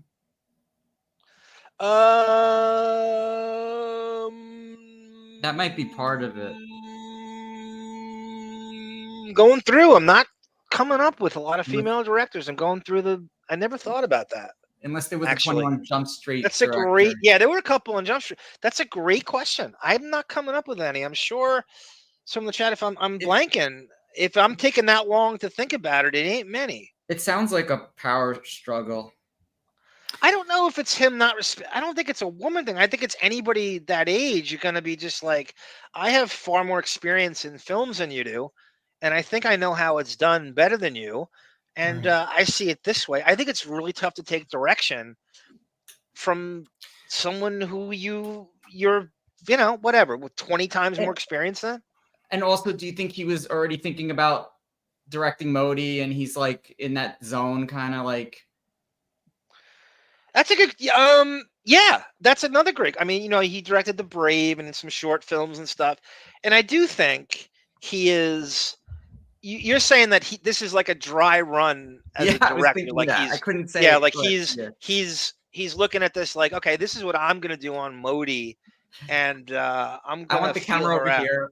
Yeah, that's a great thought. That really is tremendous. That's He real just good. usurped Maiwenn's authority to get like He's like, a dry Can you get me run. coffee, please? Yeah. So this is the retraction. So like literally a week later, a couple days later, you guys are going to really enjoy the music show we do next. I found a really good clip about the old days and shit I didn't know about. I'll just give you a little prelude. He owes an agent before Tracy Jacobs. I think it's the Nicolas Cage got him $2 million in God. agency fees. Did he ever According pay to them? no, that he's apparently stiffed this guy. It happens, I think, in the business. Yeah. I think the agent thing is the weirdest. Like when the actor thinks that you didn't represent them well, and they have buyer's remorse, or something, right. Or they go, and then sometimes another agent like sneak attacks and like gets them to leave that person, for a different one. It's a tremendous. I think that's one of the great things about. I know Entourage is. It can be too dude bro and too, but there are some really good moments on it. And they do a lot of that with the agent and that struggle with the actor and the agent. And that's Entourage can be a great show and it can be shitty, but that's probably the best part about it is Jeremy Piven's and Ari Gold. And the Aquaman stuff. Yeah, I mean that's crazy, right? Isn't that crazy how that ties in with the That's Vincent the only Chase reason I want to watch played it. Aquaman? I know it's crazy how it all ties in to Depp. I cannot stop thinking about it. The other thing is too. I said this earlier. The Vincent Chase character more resembles Amber Heard because she moved out to Hollywood in the same way. She has like her sister is Kevin Dillon, and then her friends were with her, and she plays Mira and Aquaman. It's almost like she's more like Vincent Chase than Depp is. If you watch Entourage, I'm telling you, there's so many parallels. Okay. Melvin comes at me here. The Nightingale, directed by Jennifer Kent. The Brave is Depp's directed by Johnny Depp ex-partner Patricia Arquette. But Depp wasn't in The Nightingale. I don't know. Yeah, I don't know that title. Yeah. Thanks, Melvin. No, yeah, Depp directed The Brave, and that goes to show you that there really isn't enough female. It's funny. You know who Catherine Bigelow is? Very successful female director, married to James Cameron. She wanted him badly to do Point Break. Oh wow. Okay. So Point Break came out in '91. And it went to, I'd seen mixed things. I swear to you, I had heard stories that he was also considered to have the Swayze role. The obvious choice is Keanu Reeves. His name's Johnny Utah, for Christ's sake. They're the same age. Depp and Keanu Reeves are up for everything. But I kept reading over and over again, they wanted him for the Swayze role. And that makes no sense. It must be a typo, and they meant Keanu Reeves, but right. He turned it down. She wanted him badly, and then they went with, let's say it's Keanu. It has to be Keanu. It can't be Swayze. Yeah. And that's a very successful female director who's excellent. Yeah. The Hurt Locker, and she's a fabulous director. So that just goes to show you we need more female directors in the business. Sarah would be a great female director. No, I wouldn't. I would fire everybody. A great writer, and that's true. That's what would make you great, Sarah. You'd fire everybody. That's what would make you great. She would own. What does G Canada say now? I thought the movie was about Louis V, the Sun King, was actually great grandson having the father and grandfather die. G Canada has a lot of weird knowledge about stuff. It never ceases to amaze me. I wish he knew more about comic books. I could smell Arm's brain boiling from here, going through everything. I was doing that. I think you missed a super chat, dear. Where is it? I think bottom it or Josh? Josh Foster. Thank you, Josh. Sarah, can you tell Nat from the Joe E. Tata, I believe, the body horror story again. It makes me happy to hear him talk about it negatively. I think what you're referring to is a scene where Nat has a heart attack, and you are forced to, as a viewer, watch them cut open or pop open the buttons on Nat's Peach Pit shirt. The chest hair spills out, and you're blinded by the hot pink nipples peeking through the chest hair. Yeah. I'm making a joke. I stopped watching 90210 when like Joey Tata was like every episode. He was like the lead. He became like a lead. Yeah. I don't know what season that was. He got a pity booking. He got paid per episode, so they took pity on him at the end. Thank you, Josh. Did you all know Stephen Williams played a cop? And yes, I did know that. Black Morticia Adams, Captain Fuller before he was Captain Fuller. Yes, I don't know if you were here. I brought him up. He's in The Shy, and he plays a kind of like an old. It's phenomenal. Like he's really good in it too. I'm only on season 1. And he comes back and he tries to reclaim his drug territory in Chicago from the young, lions that are now there, and he does it quite magnificently. That guy has the best scowl, the most intimidating facial expression I've ever seen. When he scowls at you, there's nothing like it. There's nothing like it. And the best scenes in 21 Jump Street are Stephen Williams and Depp in Fuller's office. They say this all the time. And he and Depp, obviously Depp and DeLuise are great too, but I'm just saying the acting, I thought Steve Williams should have been nominated for an Emmy on Jump Street, but Fox, they couldn't take it seriously back then. They would never nominate a Fox show that early on. Was 21 Jump Street kind of their prestige show in that era? It was a straight up drama. Right. And nothing else was on that channel at the time. Tracy Ullman's not, Married with Children's not, Gary Shandling. Yeah. And you had Sarah, what was the FBI show again? America's Most Wanted. Yeah. And then you had Alien Nation. Yep. Right. And The Simpsons came along, and we were talking about it. I was talking to Judy Tenuta about X-Men 97, which is X-Men animated series. And it's kind of like it's a continuation of the huge X-Men animated series that came out in the 90s, along with Batman the Animated Series. And it's a fantastic animated series that doesn't pander to kids, meaning it doesn't speak down to kids. It respects their intelligence and uses big words and doesn't make short attention span shit. It's phenomenal. I've been rewatching it lately. What? You're up to date, right? Yeah, so I binged it again so I can catch up, and X-Men 97 is a continuation of it, and it is getting incredible reviews, and I'm going to wait till all 10 come out, and I'm going to watch them at once. And what I was about to say is 21 Jump Street is really the reason that got made, because Jump Street, was the Ricky Henderson leadoff batter to make that channel legitimate.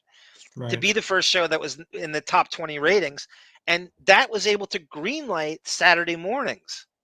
Fox didn't have anything on Saturday mornings. And so that begat Batman the Animated Series. And it's funny because Batman the Animated Series wouldn't have been made if Burton's Batman wasn't what it was. Right. That's how that got made. But Jump Street, really paved the way for X-Men to be on Fox. It was on Fox. Fox Kids took over, by the way, in the 90s. It destroyed Saturday morning cartoons everywhere else. It did, yeah. I remember that. Are you ready to wrap it up, sir? Yeah. So this is. Do I have her thing? You see Variety on there? Yeah, it's Variety, right? Do you want me to read it? It's too. Yeah, I've got it in front of me. You read it. Okay, give me a second. Okay, when I made a remark about Johnny being scary, I was talking about his charisma, his notoriety, his star status, etc. Okay. Maiwenn wrote, I was shocked when I discovered that the newspaper had headlined that the crew were afraid of Johnny Depp, because written like that and without its context and subtleties, it absolutely no longer means the same thing. The journalist did not want to grasp the subtlety of my words. Ooh la la. I would like to make things very clear. Johnny is scary in the sense that his charisma and his status as king is impressive, she continued. I should have used the word impressive if I had known Charlotte O'Sullivan would use my words in such a malicious way. Wow. Rodney, it's funny. Rodney writes here, Frenchie films like Depp cop-out experience with the hack Kevin Smith. There are more problems with that Frenchie movie than Depp's performance. He had 11 minutes of screen. Are you talking about Yoga Hosers? Kevin Smith directed it with Lily Rose? Because Kevin Smith also did the movie Cop Out with Bruce Willis. Yeah, and Bruce supposedly Willis. They got in the hugest fights and stopped talking to each other. And it's a Yeah, horrible movie. that's right. So the controversy on that movie with Willis and Kevin Smith literally made a living doing speaking engagements, ripping apart Bruce Willis for 45 minutes. And Tracy Morgan, right, was his partner in that. Yeah. Don't hear too much from him about it, but That's yeah. good reference, Rodney. That's right, Bruce Willis, right.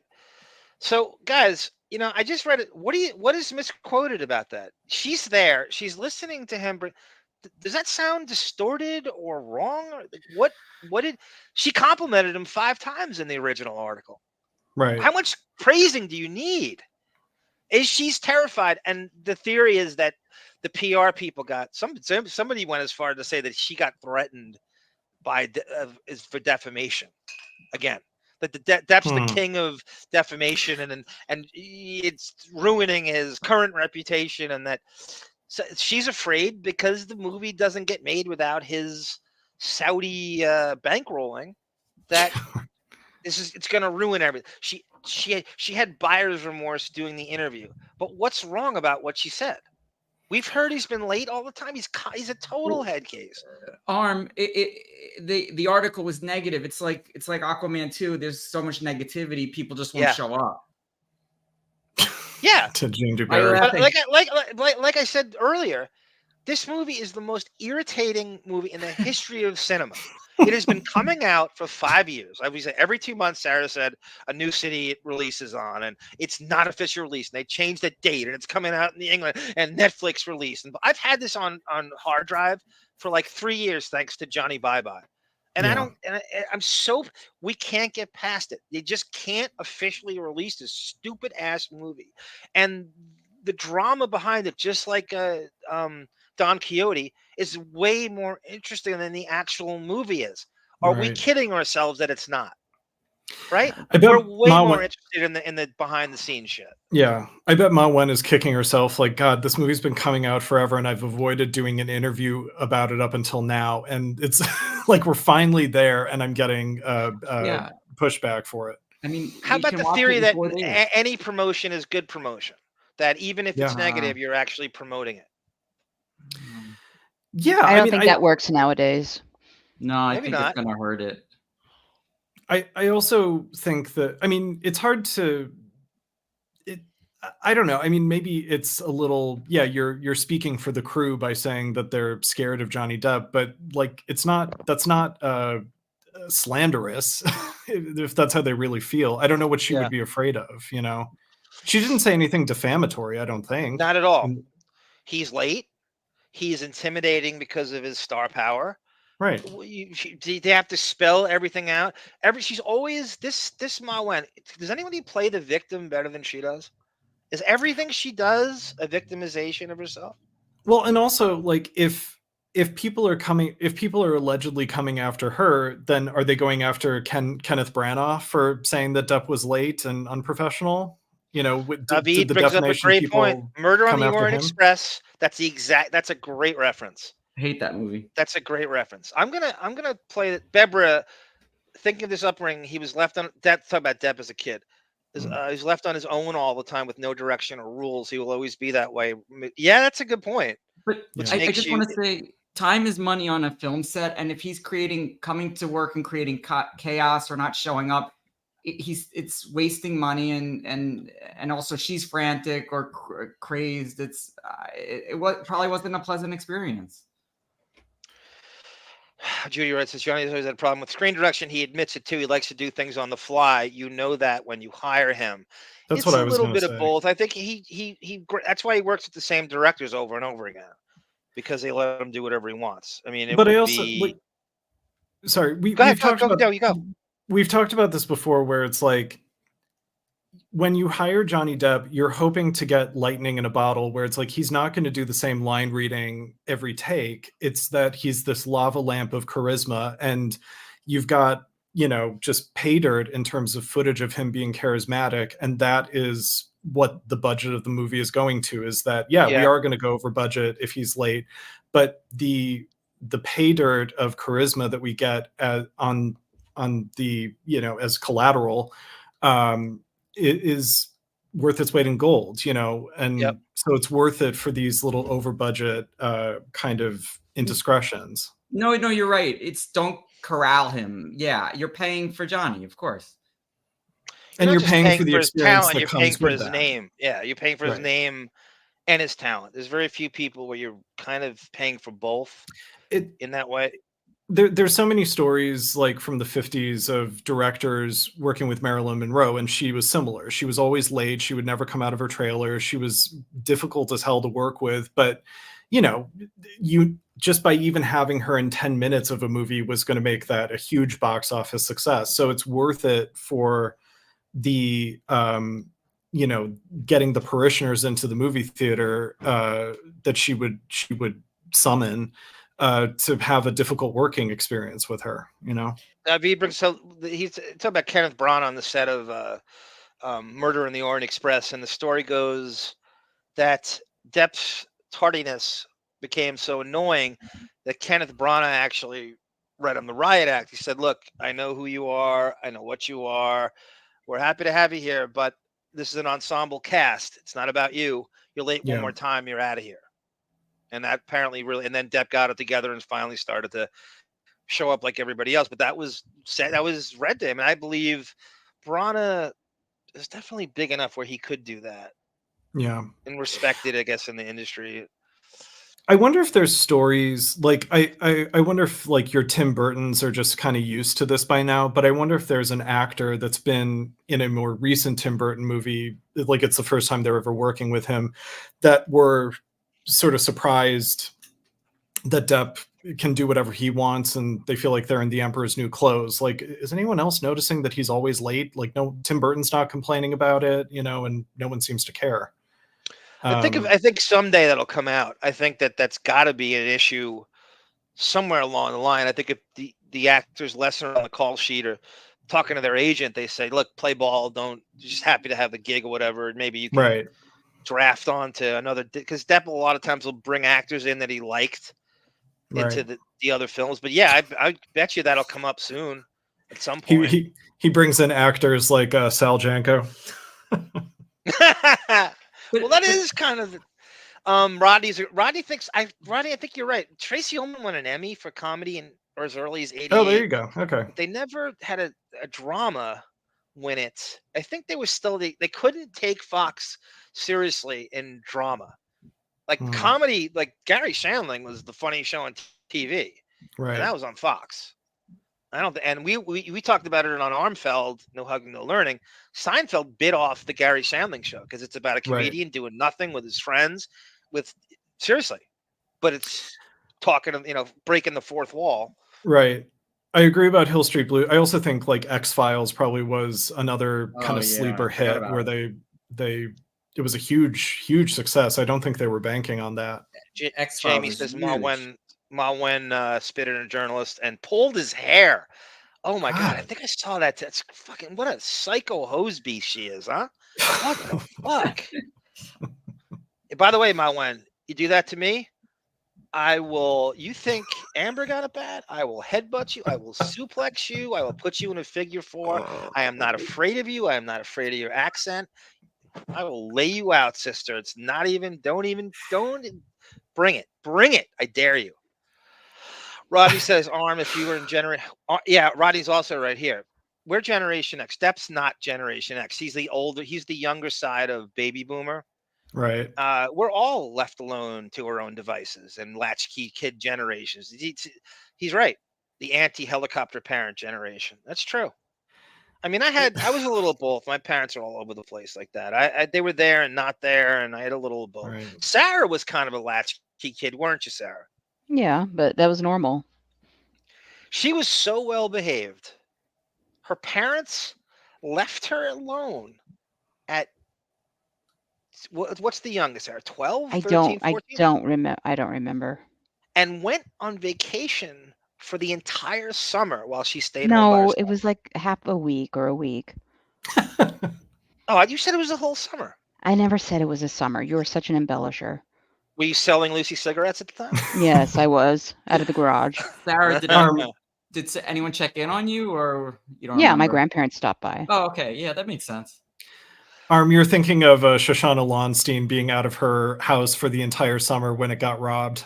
We're gonna bring her up in the next Armfeld too. I'm excited. The Playboy interview. Yeah, thank you, ESB40. I think it's the piece about the whole crew being afraid of him that doesn't really look good. He's still repairing his reputation, and I agree, and he can't afford anything negative of the sort. And his attitude on film. I agree.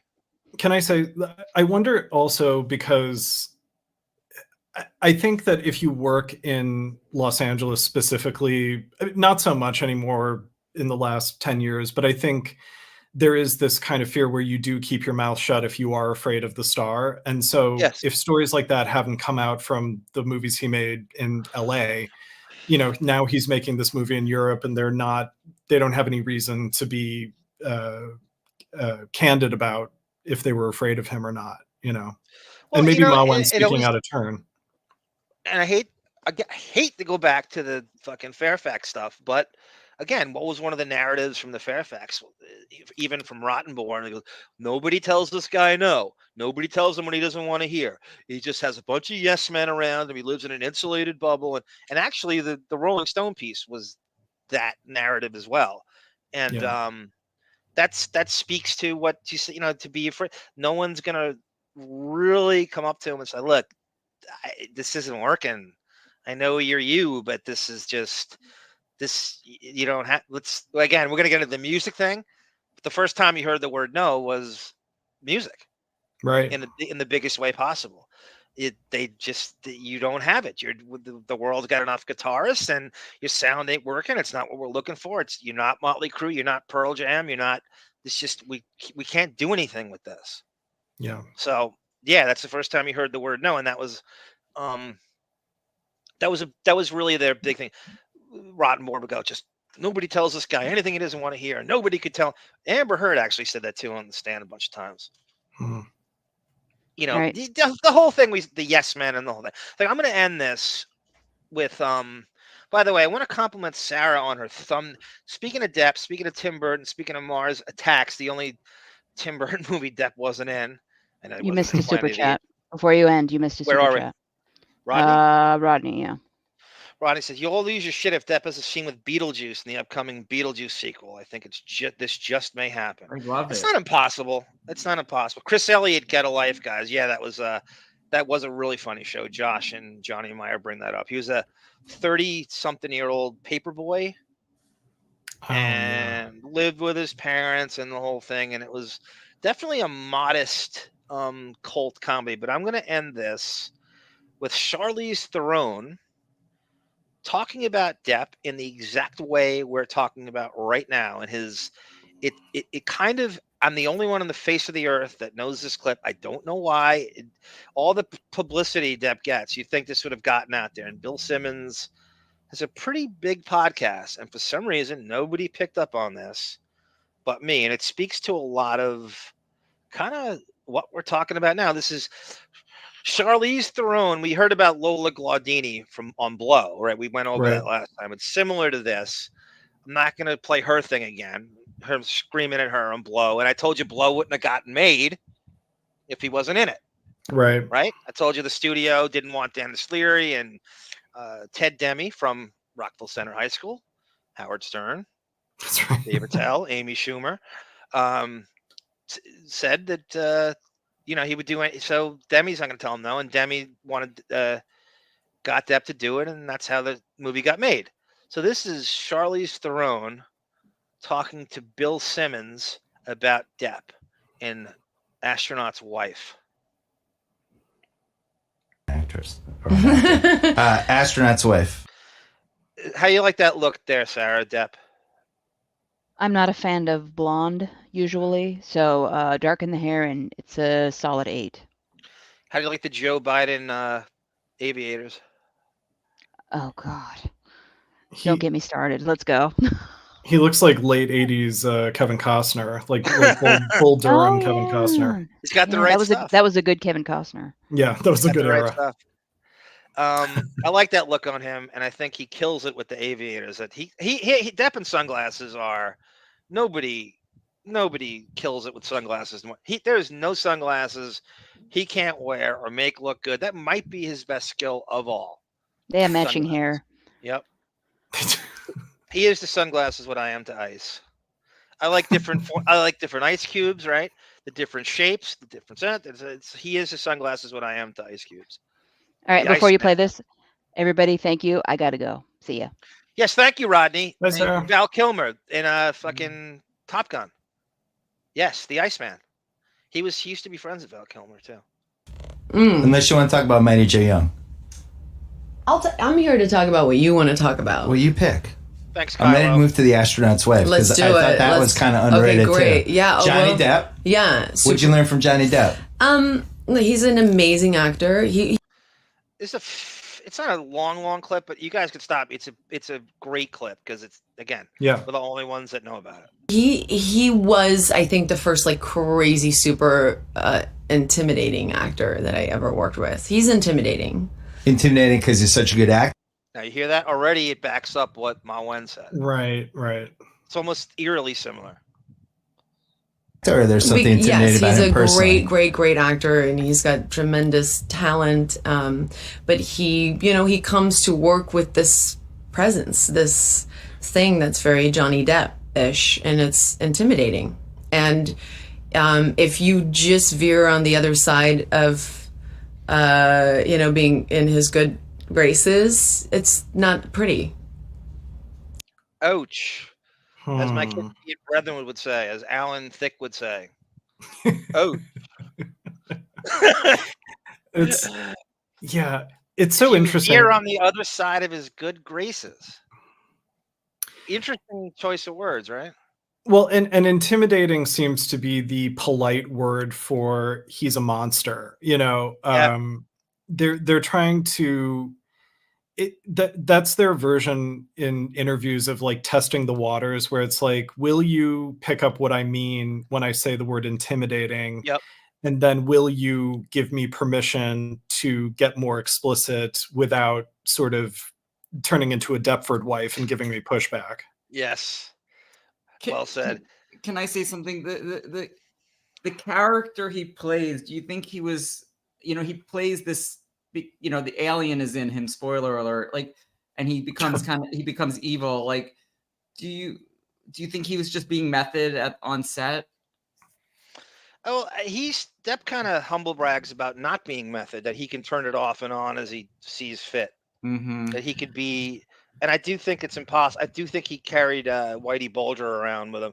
Thompson is still in him, for Christ's sake. I mean, that was an exchange between him and Bill Murray. He said, you're not going to be able to purge Thompson from your soul again. Where is he in terms of women at this point in his career too? Like, he's dated Winona Ryder, he's dated Ellen Barkin, he's dated Kate Moss. Is he a little resentful? Is he on the rebound? Is he where is he in that point? Well, you know about the Paulina Glenn, right? The Russian, the sublime Russian, when he was mocking Amber and stuff. That's no longer there. He's been rumored to be with one of the lawyers, and just Joelle Rich.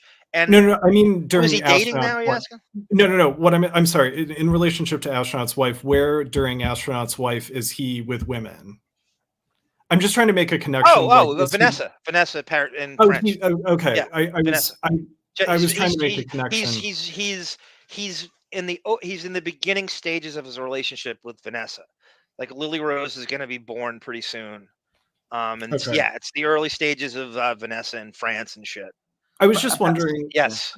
I was wondering if he had just been through a string by the time he was doing Astronaut's Wife, if he had been through a string of like, wayfish blondes that have disappointed him, and then he gets to work with Charlize Theron. This is just takes it out on her. Kate Moss. Right. So this is right after Kate Moss and at the beginning stages of Vanessa. I wonder And if Ellen he's kind of Barkin came like taking, a year before this. right. So I wonder if he's taking out some of his kind of disappointment with these waifs that he was dating on Charlize Theron.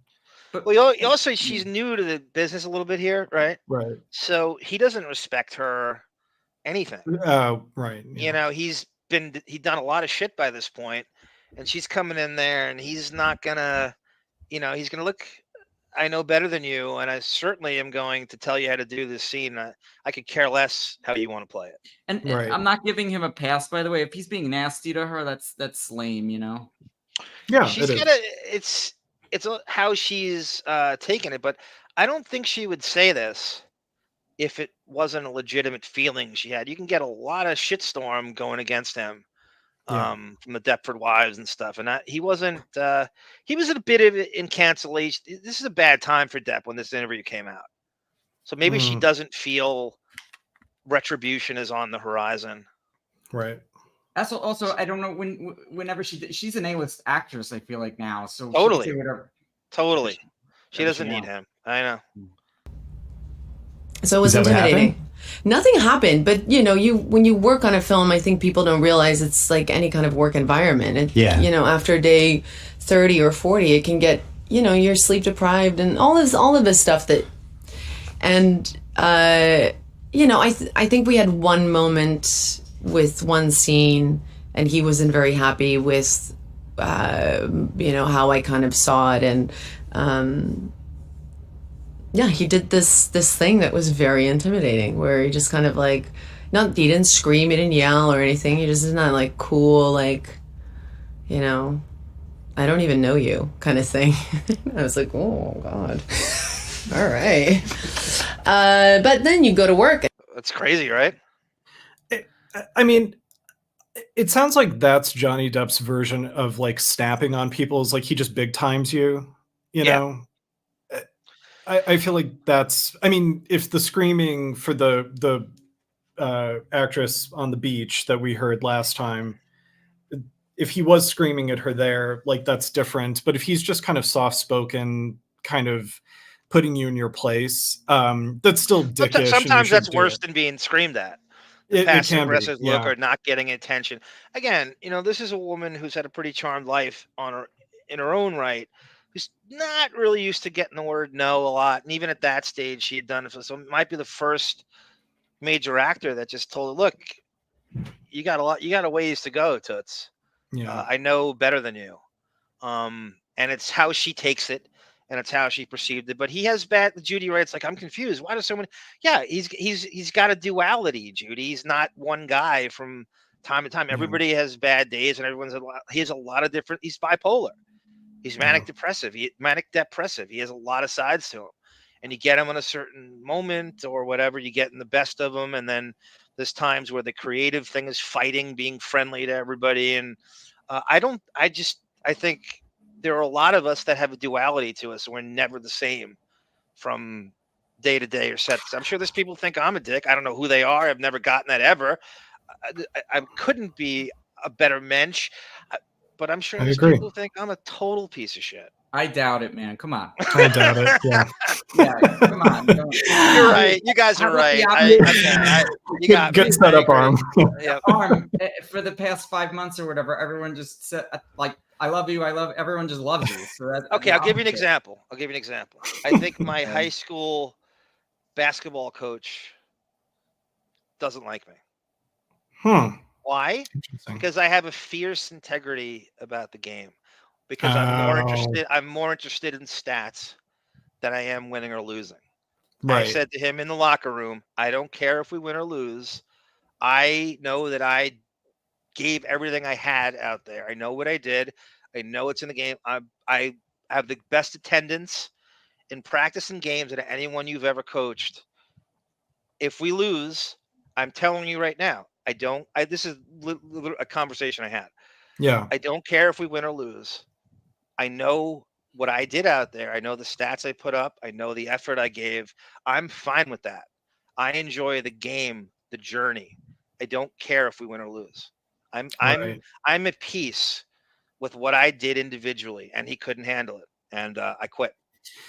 Yeah, I mean, he would be at the end of his tether with you because it's like I have no leverage with this guy. It's like, if I tell you, would you rather have 20 rebounds, 12 assists, triple double, and lose a game, or win and have 4 points, 5 rebounds, and 3 assists? What would you say? I don't know. But the politically correct answer is I would rather win. Right, Bullshit. right. Bullshit. You would rather win. If you didn't contribute to the game, why do you care? If you did nothing, if you shot all your free throws and turned it over 7 times, you that win means something to you. You didn't do anything. If anything, so I'm more. I know I'm not a type A in the sense of winning or lose. I'm the beauty of the game, the journey, the fun of playing the game is not winning and losing to me. Yeah, I mean the equivalent, if I'm understanding, for me is like there's so many musicians or artists that put the results before the process, right? They just want to be famous, or they want to always look like they came out on top, as opposed to the process of making the thing is the fun part, and then you forget about it and try to find the next. I mean, you have to become addicted to the process, in order to succeed. So yeah, Judy writes, right? Depp can't make a mistake without being overanalyzed by everybody. That's true too. He also gets praise where he doesn't deserve it, Judy. You know that. You Deptford wives fucking shower him with shit he doesn't deserve all the time. So he also gets the other side of it, which is way worse than the compliments he gets. Like, he gets showered with shit that he can, he is sacrosanct and he is walking above the ground. So don't you even deny it, Judy Wright, that he doesn't get fucking praise he doesn't deserve too. That's crazy. He get on the other side of it. John O'Reilly, thank you, sir. My sister used to live in the golf course in Manorville, Eastport Manorville. There's a golf course and there was apartments. When she first got married, that was the first place she lived with my brother-in-law in the early 90s. Go ahead, Zabit. I'm sorry. I was just going to say with this Charlize Theron clip, there are actors like Brando or Faye Dunaway or people who love Depp, and they are the type of people who would be honest about if he was a dick or not, Yep. So I tend to think that he's probably, like you say, he probably just has bad days. If he's manic depressive, which he's been diagnosed with, and bipolar, right, that's what that is. Right. You're up and down, you're the best and you are the most miserable, and you're angry and you're happy and you're all over the place. Right. So that makes sense. And he's going to get, it seems like the good stories are far more than the bad stories. So you take it if it's 20-3, right, 40-3, the praising he gets. Like Rodney says here, this is a good point by Rodney. You could find Depp smoking in between takes with the crew. Yes. People like Charlize Theron, when they aren't behind craft service, they lighting up cigarettes or a night. Yeah. I'm sure if you polled people who work with both of them he would win out 10,000 to 1 in terms of how he treats the lowest among you on the call sheet or the set, without a doubt. Let me continue this. This is the last thing we're going to do. And he's he's one of the top 10 actors in the world. So I felt really privileged to be able to make that movie with him. When you're in a movie with Johnny Depp, especially when you're younger and you haven't totally established the gravitas yet, do you feel like you have to go get lunch with him or feel him out, or is it just like you show up on the set and you go? The director took me to meet him. He was working on something, I forget what it was, and I think we did have lunch in his trailer, and he was super lovely and super warm. He's a very warm. I was trying to figure out where this was when they first met. I was trying to figure out, like, he did just before this, he did Fear and Loathing, like Sleepy Hollow, shit like that. I think Ninth Gate and this came out right around the same time, so it's tough to say which one was filmed first. Shit like that. Donnie Brasco's 97. They shot Donnie Brasco in New York and Fear and Loathing in California. So if we knew where she lived at the time, she didn't. It could be Fear and Loathing. South Africa. Could be like visited him in Vegas or LA doing Fear and Loathing. It could be that. That sounds more realistic. She broke into the trailer and had a threesome with Ellen Barkin. Charlize, why don't you fucking walk into my eye line? Man, the God, Christian Ellen Bale. Barkin. Rodney was talking about the Christian Bale Terminator. Oh yeah, that tirade. Yep. Are you professional? Are you professional? He's Do you got to be. remember? He was Oh, in yeah. Public Enemies with Depp. They're That's both right. stars of the movie, and they're in 30. They're only in the same screen for 30 seconds. Yeah, it's so lame. They should have had It's more sweet. scenes together. Yep. Even if it didn't happen in real life, put him in the same film. I remember John Cusack was on Howard sort of defending Christian Bale's rant that like sometimes you work with these insufferable British tech people on a set and they're just you sometimes come to the end of your tether. Guess who the second choice was for Fear and Loathing in Las Vegas? John Cusack? Yes. Really? Yes. He and Depp were friends, and they were hanging out with Thompson in a convertible, and he was at the Viper Room that night and stuff. It's so funny you said that. Huh, funny. Yep. It's so weird. He was a leading man like 20 years ago. Now I feel like he has trouble getting a job. Guess who the first choice for Walter White in Breaking Bad was? John Really? Cusack? I'm kidding. Yes. No, he was. I He know, was. I Second know. choice, Matthew Broderick. Wow. And then it went to Bryan Cranston somehow. I wonder why he didn't take it. Yeah, Lord. Dr. Kipper and diagnosed him. He's been diagnosed as bipolar apparently for years. Makes sense. We're all bipolar. Yeah. It's not. It's not a very. It's not a. It is not embarrassing. It is not something. There's No, not at all. millions of people that are bipolar. It's fine. He's not perfect. He's bipolar, Laura. God. Actually, bipolar could be perfect. Like he's very, very warm. And I think a lot of him turning is actually because he is so warm. Yeah. And I think he's super sensitive. I think when he feels like somebody's wronging him, he takes it very seriously. But we didn't. She's obviously thought about this for years. She really has it analyzed. You know what I mean? Like that's God, let me see. 2, 5, this is 17 years later. 17, 18 years later. Yeah.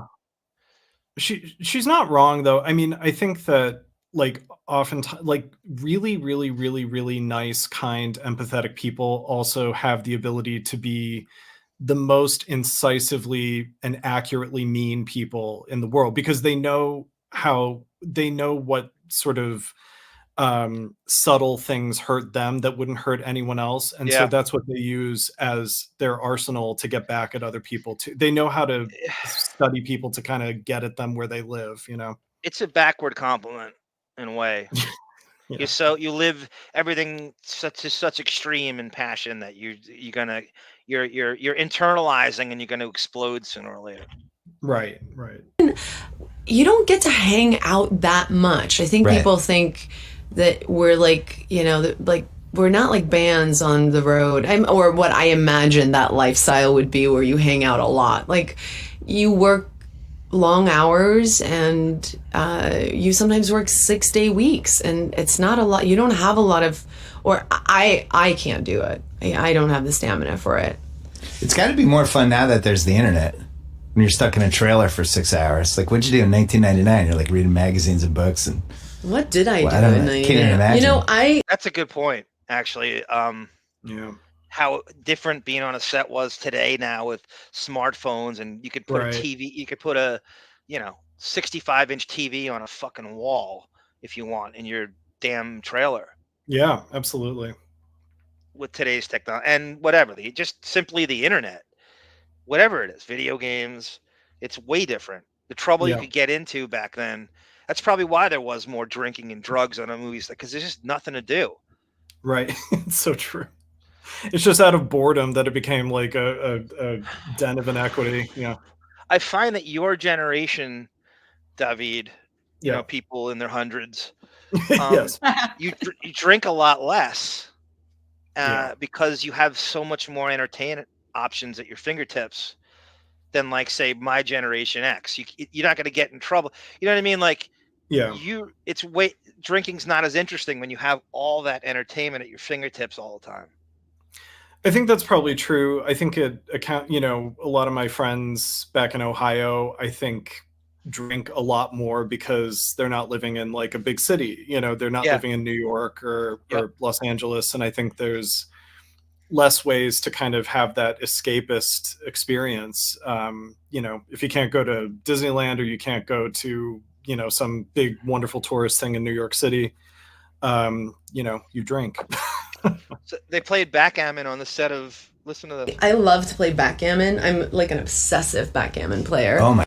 So this is what Depp says to her on the set. This gets cut off. This is what Depp says to her. Yeah. When they played backgammon together.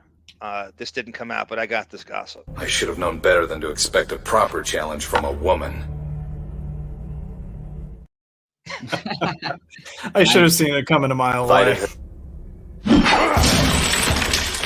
You disgust me. That's what really happened on the set of Astronaut's Wife. I believe it. Guys, great job. Thank you for sitting in. Thanks, I don't know John. when you'll hear from me again. I rose to the challenge for Sarah today, and I'm not doing that thing where you lower your expectations, but this is I have a hard time bringing it from day to day. So I had it today. So I can do this thing where I can amplify myself sometimes. Yeah. To do this show. And I am bipolar, and I am manic depressive. So I know one when I see one, Laura. Backhand. So I want to thank you too for, because I can't do it without you. I great commentary to bounce off, great energy. Sarah, your thumbnail with Depp and Mars Attacks is phenomenal as well. Thank you. Thank you, everyone in the chat. We love you too, G Canada. You are awesome as always. Autobot. We will talk X-Men 97 soon enough, my friend.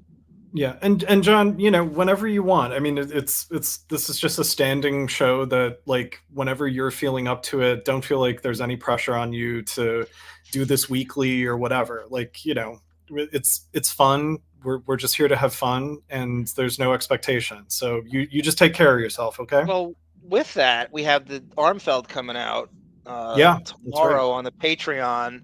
I also wanted to put out, if anyone has an idea of like maybe shows you want us to, or movies you think we should, obviously all the Depp stuff is first priority, but if there's anything you think, a show that maybe you think, we talked about Larry Sanders, David and I, Sex and the City was brought up for the broads. I have seen that, so it's not like I'm going to watch it for the first time. I'm actually very qualified to watch it, and I kind of want to look at the New York side of it again, like see the streets. That would be my. A lot of guest stars too came through that show that are famous now. Yeah, I have to say, this is going to sound so strange. I am actually looking forward to when you get to Booker, because I want to. It's more fun to do something. It's with coming a band, up in you know? 2 episodes. I think it's going to be season 2's ending. And then we start this. Depp! Greco! But I'm just excited to do like a lesser, like it's fun to do 21 Jump Street, and I know some of them are fun to, you know, poke fun at. But if Booker, the TV show, is truly as bad as you say it is, I can't wait to make fun of it. Maybe it's better. Maybe yeah. we're goofing on it. Maybe there's stuff that it's not the worst. Like maybe that's what Jump Street should have evolved into. Right. You know, like a private detective thing where they're adult. You know, like that teen thing. They should have evolved it. It should have been the undercover Law and Order and just ran forever. That's how I would have framed it and staged it. Why does it? And that Fox is so obsessed with that young audience, they didn't know how to evolve the show. Yeah. Right. Hey, John and Sarah, it's Holly Robinson-Peete. How you doing? Anyway, guys, thank you so much. I love you all. And let me see. Take it. Let me see. Take it, John. Blacks, Jews, Hispanics, whatever. And people. Moo! Moo! Moo! I'm a loser! Eh? Sit down. Stay where you are. For the first time, I choose to walk out on you.